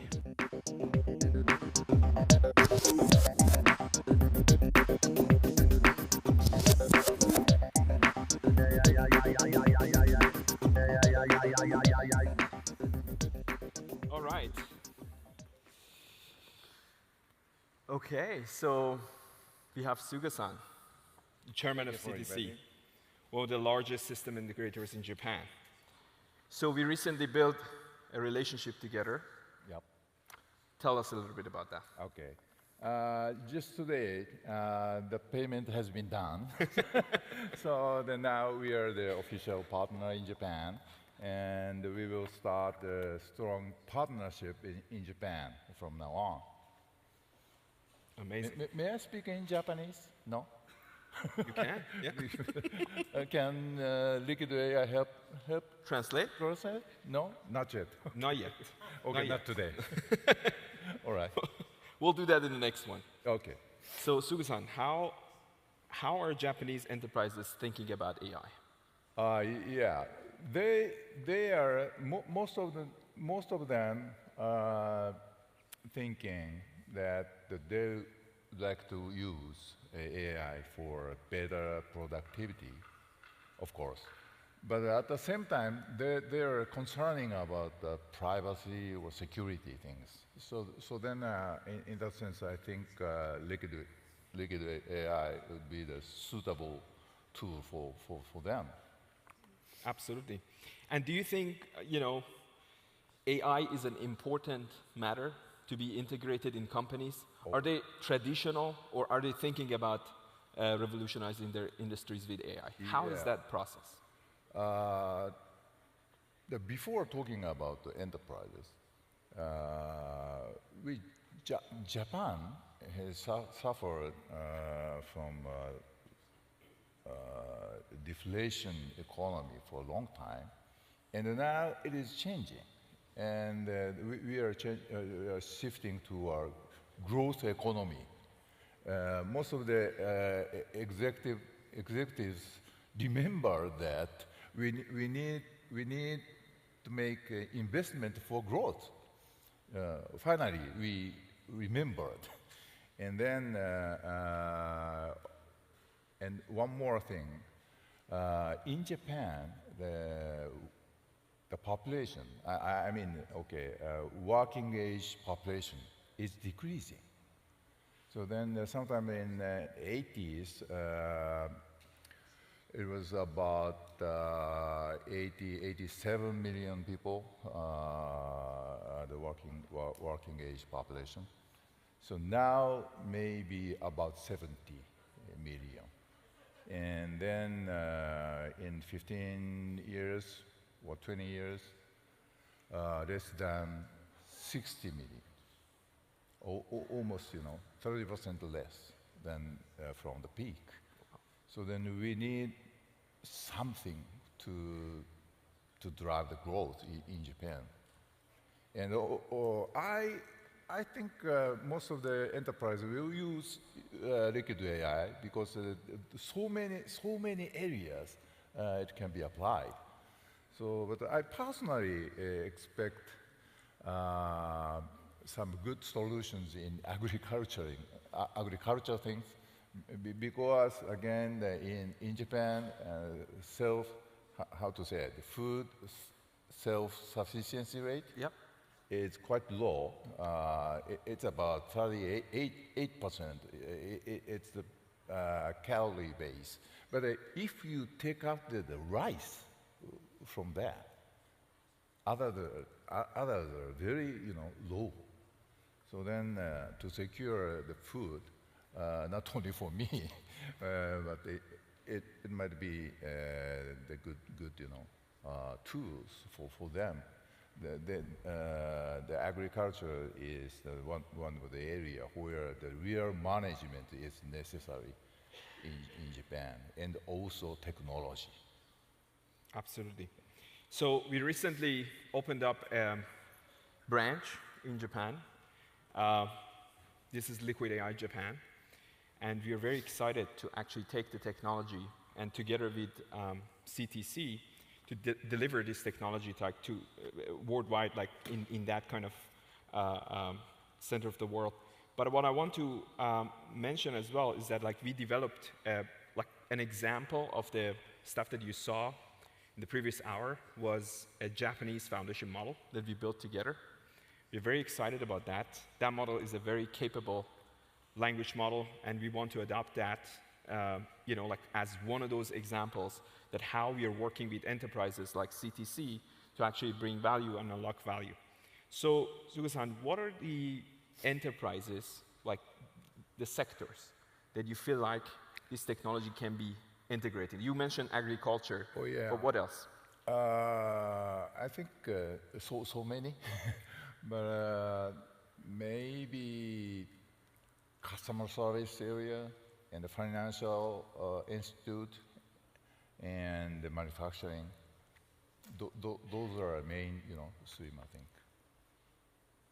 Absolutely. All right. And what do you think is the rate of adoption right now in Japan of AI? Oh, very few, very few. So it is said that the market right now, this year, is about $300 million a year. But it is said it will be more than 35 times in the 5 or 6 years. I don't know, but it is said. So just start it. So then next year we will see the totally different landscape there. You saw the governor of Massachusetts spoke about the adoption of AI and how pumped up the state is about AI.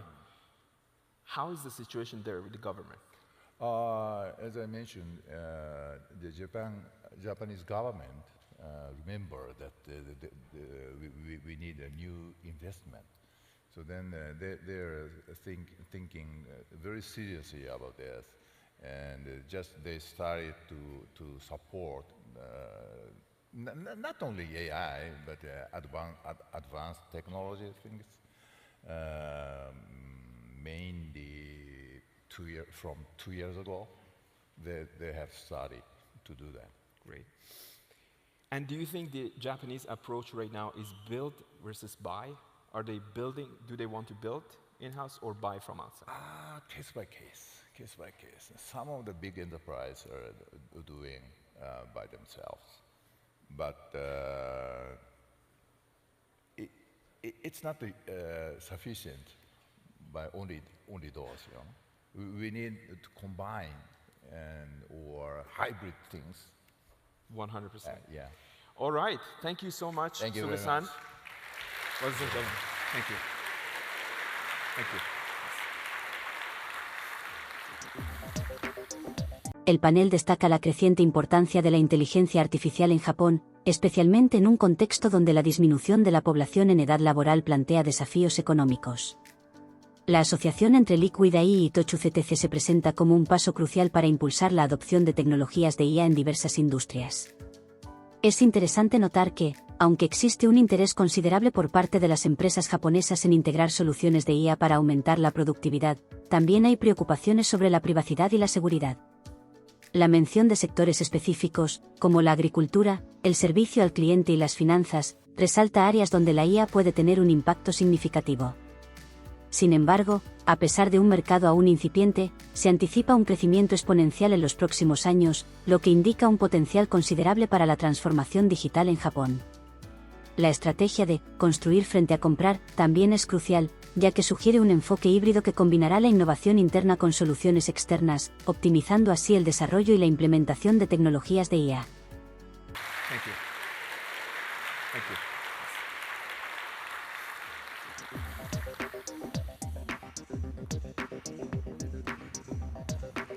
Ladies and gentlemen, a special announcement. We have a special guest at the end of the show, so don't leave your seats, no matter how hungry you are. Now, I would like to introduce Keith Williams, CTO of Capgemini Engineering.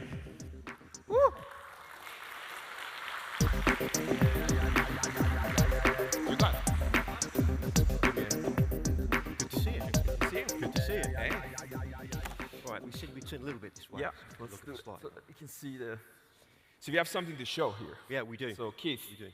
tell us the story. How we got to know Char? So it started about 4 years ago when we signed a research collaboration with MIT, with Daniela's group, on trusted AI, because that was really important to us. And that's been great. That's been a big success. And then about a year ago, we found out you guys were spinning off, so we joined that party, if you like, through an investment through Capgemini Ventures, and we've now got a global partnership. So it's been a long relationship we've had. Yeah, and it's great to see you at this Absolutely. stage. Really, Yes. it's brilliant. It's brilliant. So the first enterprise that we ever interacted with was Capgemini, because it was like through MIT connection. Like we were doing research together, and then we got into more commercial aspects of things. So tell us a little bit about augmented engineering. I think we need to click the slide. Do we? Hold on. Yes, we do. Beautiful. Okay. So it's not what I was expecting. No, that's not what I was. This one. That one. There you go. We'll go here. Ask me the question. It'll work. Yeah. Okay. So augmenting engineering. Yes. So we talk about at Capgemini, and the reason we got involved with you guys is we think about. I'm a CTO for engineering, so I'm concerned about products how people build products, whether they be aircraft, CT scanners, cars, etc., and how you build those products and how you put AI inside of those products. And we're we're convinced that AI is transforming both the way you build engineered products and also the products themselves, right? But we see it very much as an augmentation of that activity. It's not some kind of magic dust that you sprinkle on engineering and all your problems go away, which is some of the narrative that you almost get. So we tend to talk about augmented engineering in terms of using AI. Tell us about the, when you look at AI applicability, to engineering projects. Tell us examples. I mean, I think, anyone involved in product engineering will know that it's dominated by two things, I think. Correctness, okay, and constraints. So, if you're building an aircraft, if you're building a car or whatever it is, okay, a good guess is not really what you're after, okay? You actually want to know whether it's correct or not. So we've generally been looking at technologies around AI that help you solve that problem of correctness. And the other aspect is constraints, and those constraints are twofold, right? You've got product constraints, which you've touched on a lot today, things like memory footprint, real-time performance. You can't tow a server behind your car, right? And the other constraint actually is the process. People have mentioned regulation. A lot of our industries are dominated by standards and regulation, etc. So any technology that addresses the correctness question and helps us address the constraints, whether they be memory or regulation, okay, that's why the explainability is so important, is really important from an engineering viewpoint. And how is Capgemini deploying AI for customers? So I think we've got a slide, we'll try. There we go. Part of it anyway. So one example that we've done, I could talk you through a couple of examples, and they use the different products that you've got. Okay. One example here is for a car handbook. This is for you've got an 800-page owner's manual if you buy a car these days, and no one really reads it, and you need to be able to interact with that manual effectively. And an LM is a really nice way to do that, but of course, from an automotive viewpoint, you're limited with the compute. Okay, you cannot assume that you've got connectivity. So we managed to deploy a really lovely owner's manual type interaction on just a conventional hardware that you would find in today's automobile. Okay, which is a really great demonstration of a practical application of LLMs when they're sized correctly. The other example that I think I'm really not. Yeah. Now we're still. Okay, hold on. Ooh. Whoa. You should have gone. That's the one I want. Yeah, that's the one I want. Hold on. This one. We did another one that we've done is a project around optimization of telecoms networks. Right. And if you know this, but you use a huge amount of energy and cost in mobile networks. And we've done a great project where we've been modeling switching and antennas off, okay, in order to save energy and cost, which you can do at certain times, okay, if the operational conditions allow. And we've been using your technology, and we've been benchmarking it against other state-of-the-art deep learning technology, and basically it's more accurate. Okay, it more accurately predicts the number of users that you're going to have. It accurately predicts the packet loss that you're going to have. Okay, and that enables you, before you do take that decision to switch an antenna off, to know that it's not going to affect the quality service of the user. Right. So we really see those a whole range of those kind of time series type problems as a real strength of your technology. Amazing. I don't think we played the previous demo. Like, can we see it? I don't. I think, let me maybe try. you can work in archives beyond. Let me see. Okay, so this one. Let's go one back. Okay, I'm just gonna play. I'm gonna play one more time and one more time. There we go. All right, so. You got the car manual over there, and a liquid model is actually offline. It's actually taking, information from that car manual. So you can imagine like uploading a massive amount of documents in there, right? Finally, we'll show you the audio mode. In this mode, users can ask their questions using their voice. The speech is transcribed and automatically submitted. The AI responds by writing the answer and then reading it aloud. Watch the demonstration. Okay, great. And obviously, for a lot of clients, this ability to deploy an LLM like that in something, just a power of a normal PC is just, hugely valuable for a lot of our customers in a lot of different use cases. Yeah. Looking into the future, where do you think AI is going? For you, for Capgemini. Talking from an engineering viewpoint, I think what we see is what we would call hybrid AI is the real. When you look at it from an engineering domain, we think you've got to combine different kinds of AI technologies, but also with other types of engineering mathematical models, okay, that help you solve the correctness problem. And obviously, your technology helps with that, all right? And I think where you put that knowledge of physics, where you put that knowledge of the system, whether that's in the AI or it's in a different model of some description, I think will be interesting to see. But I really think it's going to be a hybrid approach of different kinds of model within the context of engineering. Do you believe in small models or larger models? Do I believe in small models or larger models? As an engineer, I would say that would depend on the context. Obviously, a small model is better by definition, but it depends on the quality metrics. Yeah. So for that, so I think it's horses for courses. I think it depends, but I definitely believe in models that are tuned to the specific problem that you're trying to solve. Absolutely, absolutely. That may end up being big or small. It depends on what the problem is you're trying to solve. And reliability matters. Reliability counts hugely. Fantastic. Thank you so much for joining us. Thank you very much. Ladies and gentlemen. Thank you. Keith William. Okay.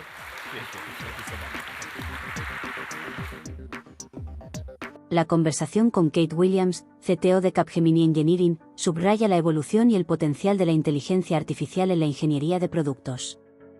Williams enfatiza que la IA no es un polvo mágico que resuelve todos los problemas, sino que actúa como una herramienta de ingeniería aumentada que mejora y optimiza el proceso de diseño y fabricación. Esto es crucial en industrias donde la corrección y las limitaciones son primordiales, como la automotriz y la aeroespacial, donde las decisiones deben basarse en datos precisos y dentro de regulaciones estrictas.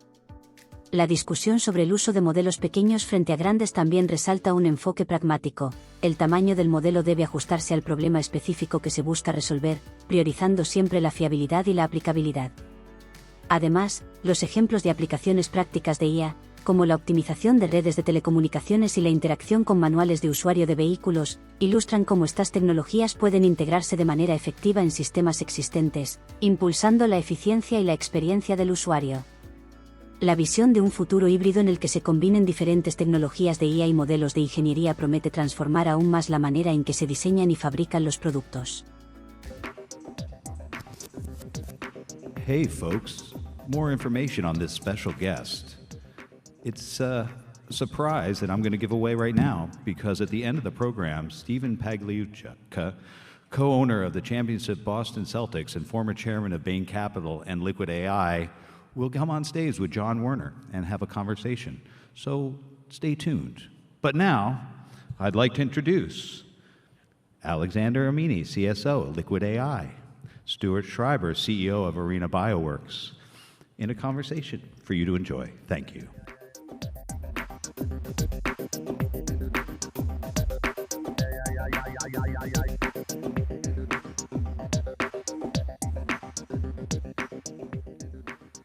Incredible.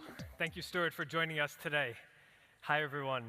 I'd like to start by just, first of all, maybe allowing you to introduce Arena BioWorks, which is a biotech right here in Cambridge. Sure. Maybe you could share a little bit about Arena, what the vision is, what the mission of the company is, and then we'll take it from there. Sure. First of all, it's been a great pleasure working with you, Alexander, and your colleagues. I hope we'll get a chance to talk a little bit about that. Absolutely. And congratulations. So happy to say a word about Arena BioWorks. We are a human biology-based center whose mission is to understand the mechanism of disease in the context of human physiology, and to translate those insights into new medicines through the formation of biotech companies within Arena. Now, we're able to do that because we are privately funded, and so we study disease and translate the medicines, we say, under one roof. And if anyone has seen our logo, you'll see the little roof. And so private funding turned out to be important. Amazing. Can I say, on the way in, I heard Steve Pagliuca mention. Yes. It really helps when you may all be surprised Steve has intersected yet once again. We have an amazing group of visionary investors, and Steve is one of them. He's actually our executive chair. But their alignment with the scientists of tackling big unmet medical needs and pulling in modern technology to get there as quickly as possible is kind of the magic of Arena. Amazing. Yeah, I completely agree. And I think one of the fascinating things about the biotech field, and maybe you could speak to this a little bit, is how multidisciplinary it is.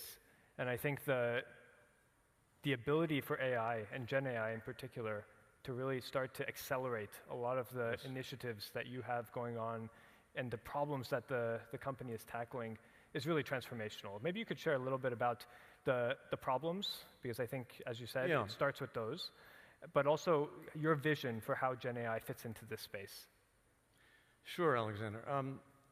Let me pick one or two examples. Actually, I'll pick two, and I'll pick one that happens to be what we've been working on together in our collaboration, our partnership.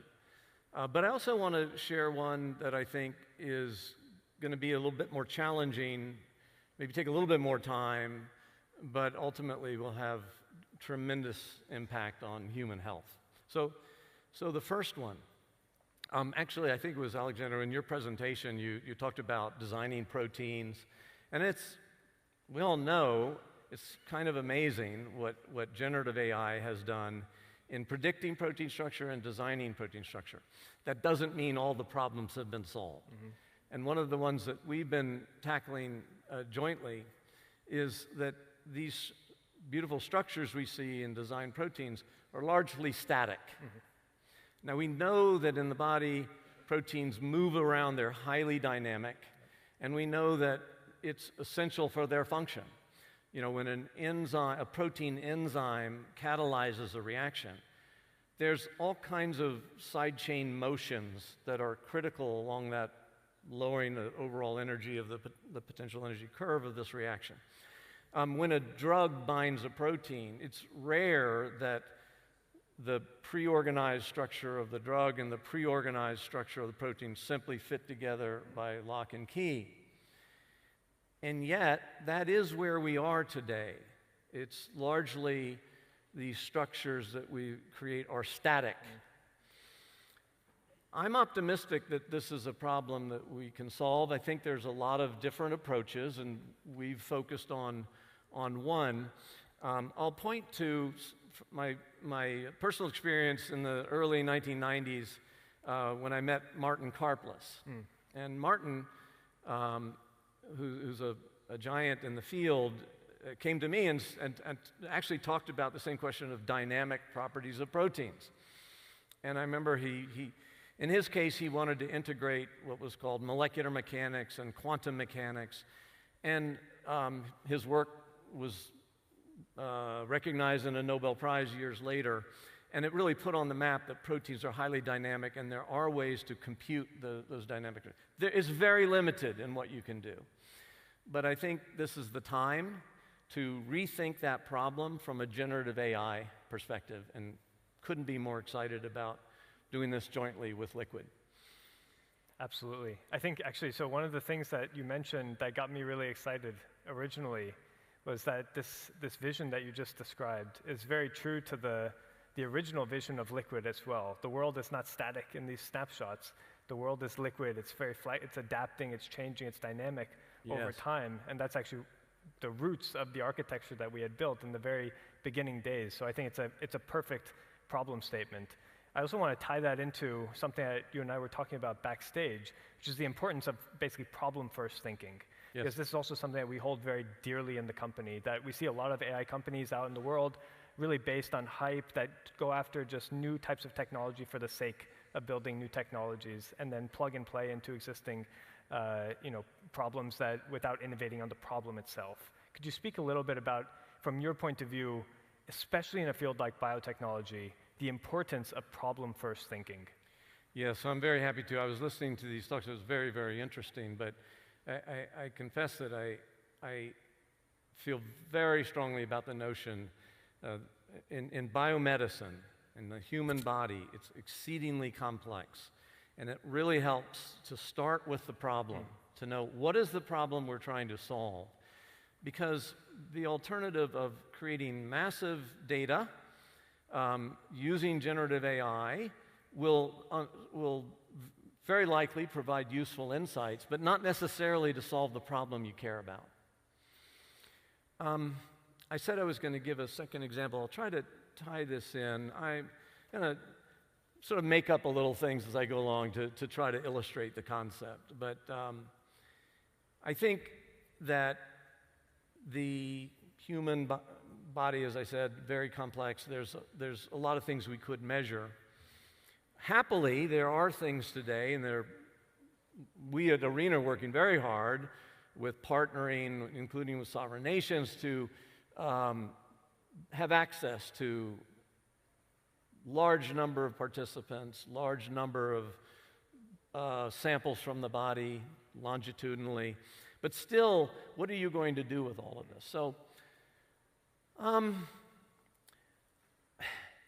give you an example of the human brain because it feels appropriate with liquid.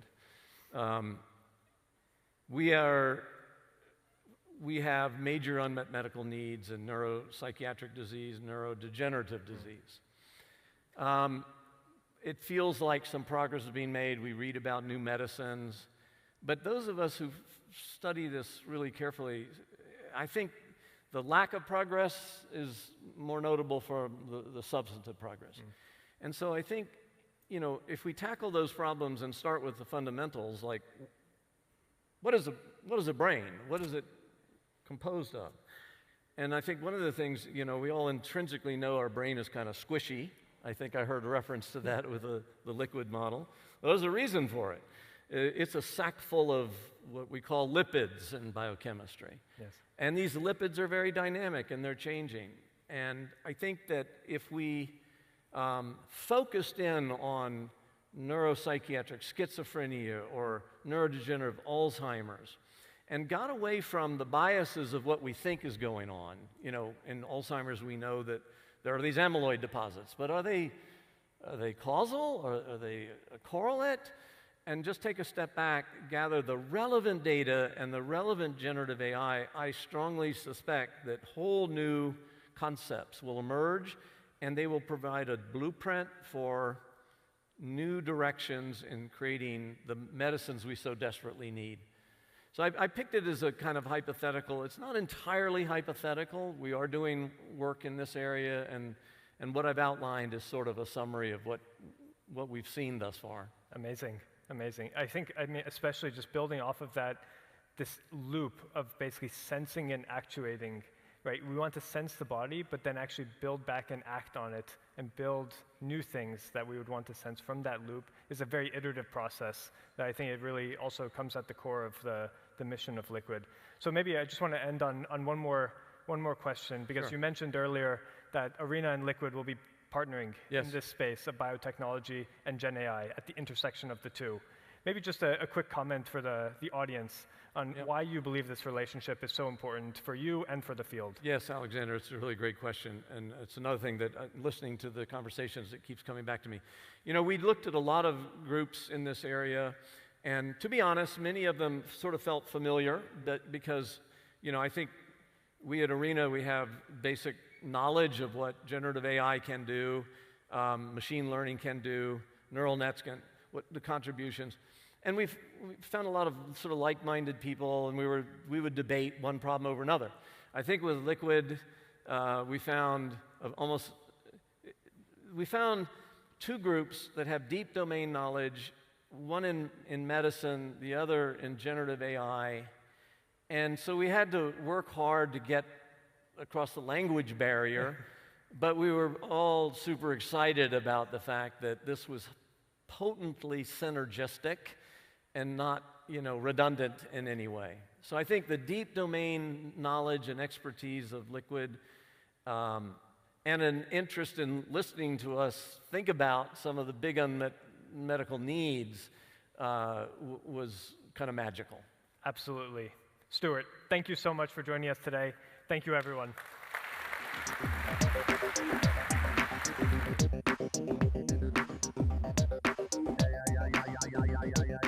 La conversación sobre la sinergia entre la biotecnología y la inteligencia artificial, particularmente en el contexto de Arena BioWorks, resalta la importancia de un enfoque multidisciplinario para resolver problemas complejos en el campo de la salud. La integración de IA generativa en el diseño y análisis de proteínas no solo tiene el potencial de revolucionar la predicción de estructuras, sino que también puede facilitar la comprensión de la dinámica de las proteínas en entornos biológicos. Este enfoque puede conducir a nuevos tratamientos más efectivos, pero es esencial que las investigaciones se basen en un entendimiento profundo de los problemas médicos reales, en lugar de simplemente generar datos por el mero hecho de hacerlo. La colaboración entre expertos en biomedicina y tecnología puede ofrecer una vía poderosa para abordar las necesidades médicas no satisfechas, creando un ciclo de innovación que beneficie a la investigación y al desarrollo de nuevos medicamentos. Please help me in welcoming back to the stage Daniela Rus, Director, MIT CSAIL and co-founder, Liquid AI, and Ralph Wittig, Head of R&D at AMD.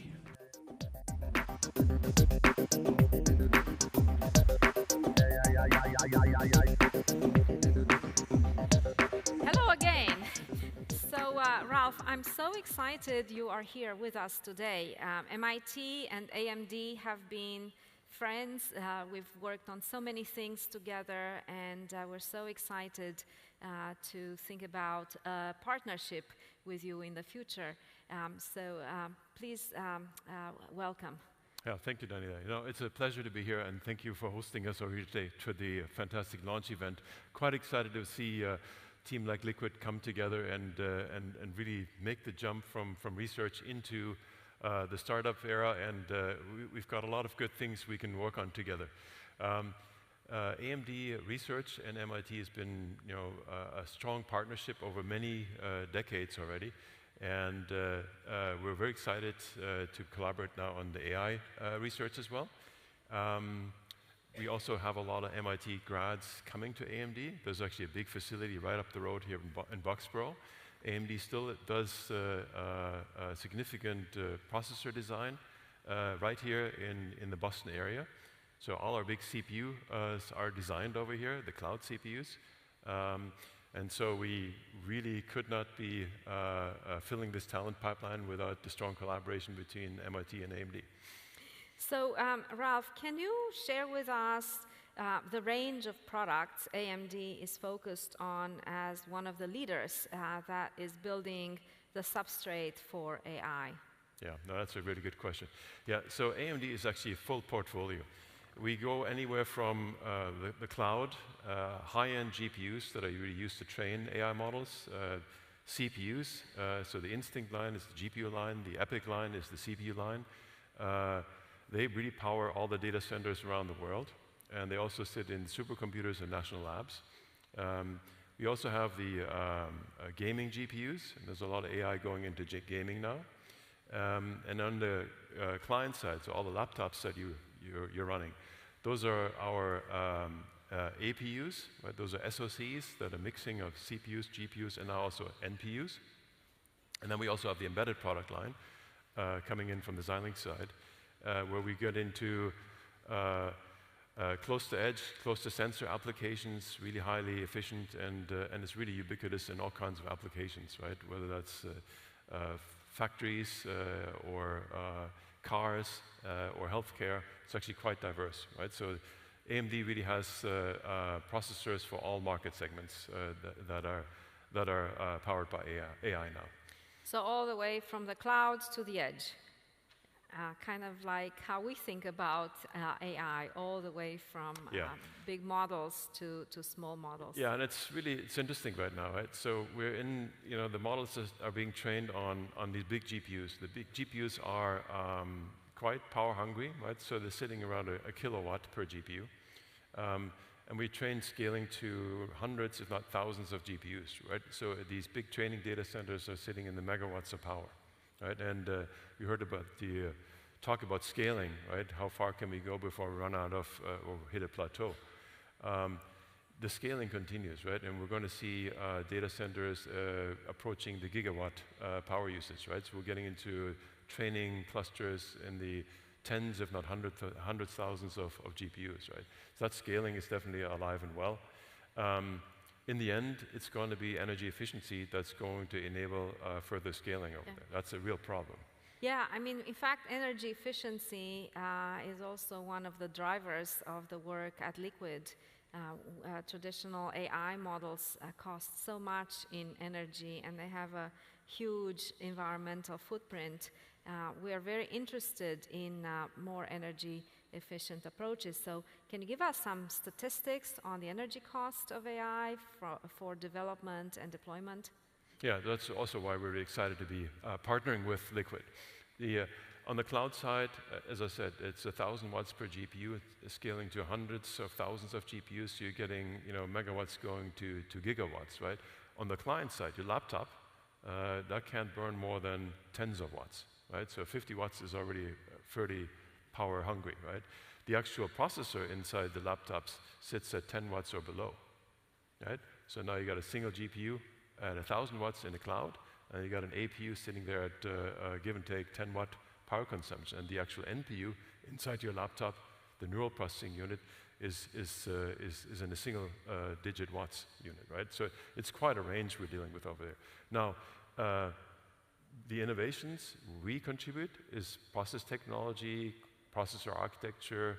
We're building specialized processing fabrics for training. We're building specialized processing fabrics for inference, right?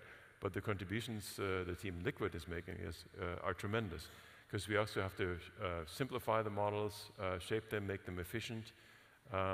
This is all very important, right? So anywhere from actually training the foundational models is important. The contributions you make is really great. But then also the broad market is taking the models and is fine-tuning them for their users, right? So the models have to fine-tune efficiently as well. And then we have to slim them for very low energy efficiency, high energy efficiency, low energy consumption on the client side, right? That's so exciting. Listen, I just want to move through a few other topics before our slot comes to an end. Can you tell us more about client and embedded products and how they impact your revenues? Yeah, so now, of course, I got to be careful what I say. I'm not the financial representative of the company, but if you look at public quarterly reports, you'll see that we are sort of balanced between the cloud side, the client side, and the embedded side, right? Now, the current fastest growing segment is the cloud, because we're pushing into really more training and deployment. The actual models are trained on a GPU, they're deployed on the same GPU, right? Then they get optimized for client. What we're really seeing right now is we're in the cloud wave. When a human client, a human actor interacts with a virtual agent in the cloud, right? That's the wave we're going through right now. Tremendous growth. We're all seeing it, right? You see what the GPTs of the world can do. You see what the Liquid Foundation models can do, right? It's quite amazing, right? The second wave is really starting. It's coming together. It's the personal AI getting onto the client side. It's laptops, it's tablets, it's your phones. So that wave is starting to take momentum. But we think that the third wave, when we get into the physical world and we get into humans interacting with physically powered AI agents and also physical AI agents interacting with other physical AI agents, that will be an equally big wave, right? So currently we're seeing that as balanced. There's a trend to cloud right now where we think the client side as well as the edge embedded side are equally important. That's just so exciting. I can really imagine so many applications on the edge, in addition to all the many applications in the cloud. But let me ask you this. As the AI models grow in size, are there innovations that are needed in chips to cope with that? Yeah, no, certainly. So we're seeing the AI models growing in size really needs a lot of communication technology. If you look at our high-end GPUs, they're about just as much about the compute as it about the IOs, the SerDes. So we have more than 100 high-speed SerDes on a single GPU, and we really network them with other GPUs. So it's all about networking technology and that enables that scaling. Whereas this on the client side, battery-powered environments need to be extremely energy efficient. And over there, we are actually building a neural processing unit that is just focused on energy efficiency, right? And then you can take it all the way to the edge side. We're sitting there with our programmable logic fabric. And programmable logic allows you to completely customize your neural network model. You co-design with the hardware itself. We're really bringing very low precision. We're talking about binary, ternary neural networks onto edge applications with extremely high forms of sparsity, right? The human brain is somewhere between 5 to 6 orders of magnitude more energy efficient than what the cloud hardware we're building. That has to come from somewhere, right? So there's a lot more innovation we can do together, and that's on the Liquid side, but it's also on the MIT side. On both sides, on the science side and on the entrepreneurship side. So we have time for only one question, and I have to ask you about Liquid. So what is the core reason you think Liquid technologies and products are attractive? Yeah, so again, I think as was stated many times today, right? We need to bring the efficiency up. We've got the scaling problems. Transformers in the fill phase are fundamentally memory bandwidth bound. Right? Driving that efficiency is really important. Bringing scale and making it scale differently is really important. And that just will enable so much more pervasiveness of AI, not just in the cloud where we have the high bandwidth, where we have the high-speed IOs to scale to many devices. We have to make it efficient for bringing it into everyday use of AI, into the personal space, and also into the physical world. Right? And that's really where Liquid's focus on energy efficiency in the models is really important for us. The interplay between AI body and AI brain is so important to AMD, to Liquid, and to advancement in AI. Thank you so much for sharing your thoughts with us. Let's give Ralph a big round of applause. Thank you, Daniela. Thank you. That was great. Thank you.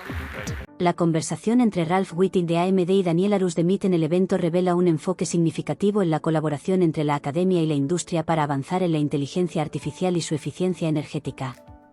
La sinergia entre ambas instituciones destaca la necesidad de desarrollar tecnologías que no solo potencien el rendimiento de los modelos de IA, sino que también aborden los retos de sostenibilidad en el uso energético. La creciente demanda de capacidad computacional y la necesidad de optimizar la eficiencia en el procesamiento de datos, desde los centros de datos hasta dispositivos móviles, subraya la importancia de innovaciones en la arquitectura de chips y en las estrategias de modelado. Este enfoque integral es crucial para permitir la adopción masiva de soluciones de IA en diversas aplicaciones, desde el sector cloud hasta el edge, lo que podría transformar la manera en que interactuamos con la tecnología en el día a día. Back on stage, our CEO, Liquid CEO Ramin Hasani. Ramin? Help me in welcoming Ramin Hasani, CEO Liquid AI, and Steve Pagliuca, co-owner of the world champion Boston Celtics and former chairman of Bain Capital and a Liquid AI investor. Okay, this was a surprise. So thank you, Steve, for joining us. Congratulations on the Boston Celtics. It's great to be here. Thank you. I'm going to keep it very short for all of you. So let me just ask right into it. Why did you invest in Liquid AI? Well, I need a couple days really to talk about that, but I'll keep it short. You know, I go way back and starting out at Bain & Company in 1982. And we were advising tech companies at the time, and I go so far back, it's hard to believe. My first client was McCormick & Dodge. It was a company on 128, and they had invented packaged software for accounting. And back in those days, a company like GE would spend $25 to $50 million to build a proprietary accounting system on a mainframe. And Frank Dodge had the idea of, why don't we package that which will lower the cost dramatically. And we could sell those packages at the time for $2.5 or $3 million. And that was a venture startup company I was advising. So I got really interested in technology and the changes I've seen and the dramatic things that can happen, i.e. reducing the cost from $50 million to $2.5 million through packaged software. And then you fast forward, we started a technology fund at Bain Capital and actually helped start the Gartner Group, which was referenced today. Now I think we invested $6 million equity, and now the company's worth $35 billion equity, which I hope will happen with Liquid AI as well at some point in the future. But as I've looked at the whole landscape and all this tech investing, we've seen major disruption. You know, one of my, unfortunately, also early clients was a $100 million time-sharing business. So we went from mainframes, you know, to time-sharing, and then this company bought the time-sharing company for $100 million, and 6 months later, 1 year later, it was worth nothing because we went back to distributed computing. Then the internet came in. I would step back and say, why did we invest in Liquid AI? I think Liquid AI is a transformative technology, transformational technology. It is going to have the same kind of impact in AI that we saw from the internet on business and commerce and exploration and knowledge. And if you look at what are the problems with AI, the big problems are the enormous power cost. I think close to 500 million in GPUs alone to load ChatGPT-4, and that number is growing, you know, all the time. Secondly, these models are hard to explain. You know, the hallucinations, and people talked about it today. And thirdly, you know, Liquid AI offers flexibility. So really the key factors are sustainability, a lot less power use, explainability, and then flexibility. As we talked about, you can do smaller models, large models, the whole 9 yards, and then you combine in the ability to do time series, which I think is really, really important in financial services and many of the industries. We were very excited about that, and I think it's going to revolutionize AI and actually make AI accessible to many companies. When you think about companies that want to be proprietary, you don't want to put all your information in the world and take some outside information, put it on a public cloud or put it in a public piece of software. And you can't load a model. No, companies can't spend $500 million to load their own proprietary model. But with Liquid AI, companies can have flexible models that you can load for the 5 to 10 million, 5 million, 10 million. Some of these applications that we talked about with Arena, biotechnology, protein analysis and folding, incredible things that you can do that you really can't do if it costs you $500. You think about it, if every company had to spend $500 million to load a proprietary model, we'd have a very slow adoption of AI. So what is the reason we invested? We invested because it's a fantastic team out of MIT, first of all. Congratulations. Thank you. Second, because we think it's a revolutionary technology that will make AI ubiquitous, both on a vertical and a horizontal basis, in vertical applications and horizontal large language models. And it has the explainability, the flexibility, and sustainability that people will be looking for. So in a nutshell, that's why we're very excited to back the company, and we're looking forward to really seeing it take off. I also think it's great for Massachusetts, as the governor was here today. In 2009, I wrote an editorial that we shouldn't lose the biotech sector and the tech sector like we lost it off 128 30 years ago. And then Deval Patrick came in. They committed $2 billion to biotech. They've committed to AI now. And I think we can really want to protect that ecosystem in Boston. So I think it has social and Massachusetts implications as well. So we're very excited to be a big investor in Liquid AI. All right. That's the perfect wrap for our day. Thank you so much, Steve. So, and Ramin, why don't you put on the championship ring for the final act? Oh my God! Wow.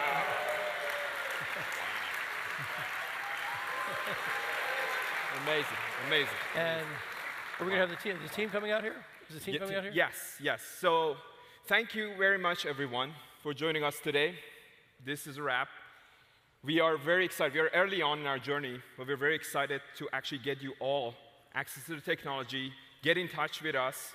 And before finishing, I just want to mention that this is all a team effort. So whatever you've seen today, It's basically the magic of people of Liquid. So I want to ask the people of Liquid, whoever works at Liquid, you've got to come on stage, and please give a round of applause for the Liquid AI team.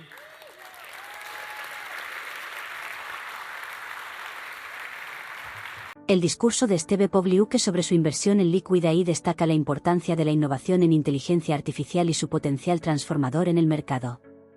Al enfatizar la necesidad de soluciones más sostenibles y accesibles, se aborda la crítica problemática de los altos costos energéticos asociados con el entrenamiento de modelos de IA.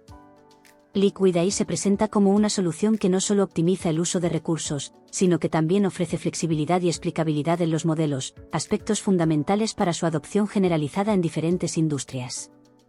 Esto es crucial para democratizar el acceso a la inteligencia artificial, permitiendo a las empresas, especialmente a las pequeñas y medianas, aprovechar las capacidades de la IA sin la prohibitiva inversión inicial que actualmente se requiere. En conclusión, la convergencia entre los avances tecnológicos en IA y la colaboración entre entidades como MIT y empresas emergentes como Liquid AI abre un panorama alentador para el futuro. La innovación en eficiencia energética y la creación de modelos de IA más accesibles no solo fomentará una mayor adopción de la tecnología, sino que también permitirá a diversas industrias beneficiarse de soluciones personalizadas, lo que es esencial para el crecimiento sostenible en un entorno empresarial en constante evolución. ¿Cómo creen que la capacidad de Liquid AI para reducir los costos energéticos y mejorar la flexibilidad y la explicabilidad de los modelos de IA impactará la adopción de esta tecnología en diferentes industrias? ¿Y cuáles creen que serán los desafíos más significativos en su implementación a gran escala? Mejor mira este vídeo del nuevo chat GPT con búsqueda avanzada. Sam Altman responde en Reddit y nuevo Simple Bench. Si has llegado hasta aquí en el vídeo, quiero darte las gracias. Déjame saber lo que piensas en los comentarios, dale like, suscríbete y no olvides activar la campanita para no perderte ninguno de nuestros vídeos, no te cuesta nada y nos ayudas un montón. Esto es IA Avanzada y nos vemos en el siguiente.